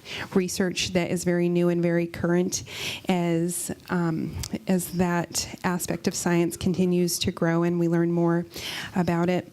Looking at democracy and civics and government, YouTube Nation is a new feature, so you might be able to say La Cassette in French from 20 years ago, but I'm not sure that your textbooks would reflect YouTube, Scott. Making sure that we're speaking across the pond, so looking at the way that policy and an exchange between Latin America and Spain occurred in the 20th century and the impact that that's had, and then looking at how we break apart words and what they mean, and looking at data. So those are just some examples. So I actually have invited Tammy to come up as a teacher, as Scholars alum, and she's going to talk to us a little bit about her experiences and why they've been beneficial before I continue my presentation. Welcome. Hi, thank you. Good evening. Can we hear me? I actually took the exciting course called Linear Algebra is Everywhere. That was a few years ago, and actually it was very, very good. I went to Tufts University, and I have to say, I was one of the one out of 2 middle school teachers, and the rest were high school teachers. So that was actually very interesting for me. And I did feel it sometimes out of my league, but I really felt like it was a push. And I really want to reiterate some of the things that Meredith said, because I definitely think it was good. I learned some things in how to incorporate math concepts, even though I am a 6th grade teacher. There's a lot of connections, and I think there's an importance to having that base of knowing where the students are going to be. Also, it was really interesting to hear the professor's insights on how she sees, like, say, a freshman student in college and how their math skills are and what their struggles would be. And just having that connection with other people in the area, other teachers, and even though there was a lot of high school, it was just really interesting to make that connection. Also, which I think is, from also talking to my colleagues, was the benefit of seeing the pedagogy. Like the college professors really do a nice job on incorporating. These are professors that have been awarded. I know the one that I particularly have, I could definitely see why. I can't remember right now what the award was, but she definitely was very dynamic and had lots of different ways of presenting her material, and I really felt like that was a benefit. And that also the sense of renewal, just going out and having an opportunity to get to see something different, or maybe even something the same, but in a different way. So I really think that I have not heard anything negative about it. All the colleagues that I've talked to, and matter of fact, I just last week actually was meeting with a reading teacher in the elementary school, and she was telling me about one that she's in the process of doing now, and we were discussing about how it's an experience to go out there, and it's one of the more positive ones. Okay. Thank you. Thank you, Tammy. And just to piggyback off of what Tammy said, I think one of the things that is nice about teachers as scholars is she was mentioning the fact that these professors are critically acclaimed, that oftentimes when we're expanding our own content knowledge before we go to teach, we have to look things up on the internet or read journals or look for cited works or sometimes have the opportunity to email them, but rarely do we have the opportunity in a small, intimate setting to basically hold court with someone that is very well known and is acclaimed and be able to say, I just read this about you and read some of the work that you did. Can you just, kind of decompose this a little bit and tell me more about it? And Teachers as Scholars offers that opportunity for that rich dialogue to occur. So to wrap up, I just wanted to share some testimonials from our staff, and these are direct excerpts from Carver teachers who have provided feedback to teachers as scholars, and just wanted to point out some of these things. So this is from the Art and Culture of Ancient Egypt, and as you move down the paragraph, it says, overall, I found that it was mind-broadening. So I think it was nice for this teacher to experience the art and culture aspect of this. Thank you. The next slide, I absolutely loved the course, found it fascinating and engaging. And then lastly, very informative lecture, great discussion, and interesting readings. So it does really provide the renewal that Tammy was speaking of, and that concludes my presentation. We have another Teachers Scholar alumni in the room, too. Scott's been. Several, yes. Yeah. And it started off as a very small partnership between Harvard and MIT, and it has professors. And now it has grown to include all of the major universities in Boston. And it is going to learn from the authors of your textbooks and the articles. It's I've attended, not since I've been here, but it's very, very worthwhile. And in essence, it's $500 per teacher who goes. So, and that includes all their books and everything. So it's a very good investment. Open up to the committee. Any thoughts, questions? Just curious how the people who participated, Ms. Burgess? Sorry. Oh, Johnson. So Tammy. Yeah, Tammy Tammy, Ms. Johnson, and Mr. Neef. So how does that invigorate you when you get back to the class and pass it on to the kids? I've also been twice, and in fact, my experience for English was so great the first time. Actually, I think I've been 3 times in the last 7 years, and every single time I've gone, whether I intended it or not, I at first chose based on my interest, but so my first one was Nietzsche and Freud. And I am using Nietzsche this year, and that was years ago, but I have brought it forward with the texts that were provided then. Last year, I got to study with David Ferry, who is the latest renderer of the Epic of Gilgamesh. And so if you purchase the Epic of Gilgamesh in order to teach in your school, this would be the rendering that you would get. And I got to sit and ask him, why did you choose that word there? And what did you envision when you used this form of repetition? And so I got to bring that back to my classroom. And I was as excited about it in my class as I am right now, because speaking to the actual poet or the writer or the person who maybe is one of 6 in the world who has that level of expertise, just makes you so excited that you have to incorporate it, and you bring all that energy to your students every time you go. Excellent. Yeah, Thank you, Ms. Perkins. It is, I actually took, even though I knew I wasn't going to take Shakespeare this year, I took their first 3-credit course that is offered through Framingham over the summer, not through the program, but on my own. And I'm so sad that I'm not teaching Shakespeare this year. I'm looking for it next year, maybe. Yeah. It was fantastic. And are you able to do that with math, Ms. Johnson? Yeah, so I basically was a little different, especially because what I was learning was a little bit higher level. I'm a 6th grade math teacher. And so, but it was, I thought I got a lot out of it by the way that she presented the material. I think I got, at that point too, when I went, everyday math was one of the things that was just in being incorporated. And I've been a teacher for a while, and so the algebra has been slowly shifting back down to 6th grade. And so I think I've actually benefited from that way, just having the basic, that content area reviewed, and also that connection between real world examples. The professor at Tufts was amazing and really I think mathematically, I think sometimes we get lost in the whole procedure and not why we're doing the procedure. So I think that was the benefit. Great, thank you very much. You're welcome. Anything to add, Mr. Neef? Well, mine obviously is less direct back to the students in the classroom. So mine were just self-fulfillment in terms of I took 2 history courses. I took the American presidency through film and media and restoration and the civil rights movement. Though I will say, from restoration and civil rights movement, I crafted part of a National Honor Society speech and part of my graduation address. So I took pieces from some of the literature I had read in that course. The American presidency film, I will say, was much more, was a little more lighthearted. Yeah. We watched movies and discussed them and talked about how the media has kind of shaped the presidency, which really is an important discussion.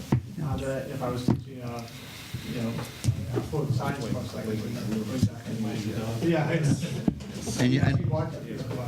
And I know you know what an impact you make on the students, Mr. Neef, but like I've heard a lot of your speeches as well, and I don't know how many students absorb it, but I know there are students there that soak it up, and then who knows what they've accomplished in their life because of words you've said or things. But I think my involvement in this is much more in terms of my own. I have the opportunity of when slots come available. So from my perspective, I would only go if a slot was available. I would want to take it from a teacher who's going to be able to go back to the classroom. Excellent. Well, and I think it's something that, as a committee, as we look at value for the investment, clearly we invest in our teachers. They're the ones that are on the front lines. And when we talk about professional development, this is a unique twist on, I think, professional development because, as we know as leaders, you only can take your students as far as you're going. And so this is an opportunity for you to really get hands-on like you shared. And that's what I'm hearing is it's different from going to, like you say, a typical seminar or a lecture where it's third, fourth hand. You're getting it first, second hand, which is tremendous in your growth. And then that's going to then allow our students to grow that much greater. So to me, it sounds like it's something of great value. Yeah. So thank you, Meredith. You're welcome. And thank you, teachers. So I don't have anything else, and we've already done the recommendation, so just move on now. Thank you. With that, I will open up for any thoughts from our school committee before we close this evening. Just have a quick update if everybody's okay with that. Please do. Just very brief, I just want to let people know what I've been up to, not much, but I was able to spend a short time at the National Honor Society. I saw a couple of you guys. Lance will probably be able to expound more on it. I was able to spend a half hour, and just that short half hour, of course, is inspirational. You hear the teachers talking about the children that have, they're representing. So that was fantastic. The other thing I spent much more time on, and this is personal related because my son's a senior, I went to the MIFA seminar, and I want to thank the school for that. And it's the Massachusetts Education Financial Association. Just helps you understand, what financial aid is out there. And I think, again, I'm just going to recommend anyone that has a baby today, start saving right now. That's my, I wish I had done the same. But it's great to have those resources, and the school hosted that. So I just appreciate that after a long day of work, getting over there and getting the MIFA organization. And then the last thing, I just want to make it clear, when that guy came and we had that appointment at the Governor John Carver gym, he was kind of amazed that it still existed. I think the last time he was in a gym like that was when he was a kid in the 50s. So, and he's a coach and a referee and things like that. So he visits a lot of gyms. So I just want to make that clear. He wasn't impressed with the quality of it. He was just impressed that it existed still. So thank you. Thank you, Mr. Shresky. There's looking at the calendar that you had discussed earlier, there's a lot of musical events coming up soon, and I'd just like to wish all those students the best. It's an exciting and nerve-wracking time, especially for the elementary kids, but it's a great way to start the holiday season, and I'd just like to wish everybody the best and hope everybody has a safe and happy holiday season also. Thank you, Mr. O'Brien. Any thoughts? Just building on what Barry shared, I did have an opportunity to go to the National Honor Society. It brought me back to my high school days, and it was, how do you describe it?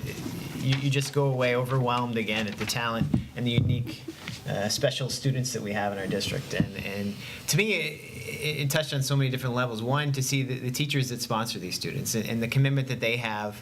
How many middle school teachers were there sharing about their high school students, and the connection and the unique dynamic that we have as a 6 through 12 middle high school, to be able to see that process all the way through, and the connections that the teachers get with the students for that long period of time. So whatever, once we get the elementary school built and we're ever thinking about a high school, I would encourage that model continue, because the evidence that I saw from the National Honor Society was just a very special bond between the teacher and the student for that time period. And then just the admiration of the teachers for these students and what the great work that they do, and so many overlappings in different areas, and the commitment that these students had in their extracurricular activity, in their studies, really speaks to the work that's done from kindergarten on up by all the teachers and the staff here in this district to see these students develop, and again, the commitment of their families to really the development of these young people. And again, I came away encouraged at the future of our community, and it was really a great event, and I want to thank all that had input into that. It's things that I think we all need to do more often, to be reminded of the great work that is going on. This is clear, direct evidence of that, and we want to thank everyone for that. With that, I just want to echo Mr. O'Brien. Go see your kids in all their concerts and all their events. It's a great time of year, and I want to thank all those that came out tonight. Again, want to congratulate all the MCAS students for their tremendous work. I'm jealous. I was never close to any of that. We didn't have MCAS in New Hampshire, but parents should be tremendously proud of the great work. To say you're perfect at something is pretty impressive. So great work. And again, to thank all our staff, the administration and the staff as we come to, it's not necessarily a halfway point in the school year, but you feel like it sometimes, and the great work, and then want to encourage them to continue on. And I thank my fellow committee members and the great work that they do in putting in their time and efforts to really care about what goes on in our students' lives. So with that, I will open a motion to adjourn. I'd like to make a motion to adjourn. We have a motion. Do we have a second? All those in favor? Aye. Aye. We are adjourned. Thank you.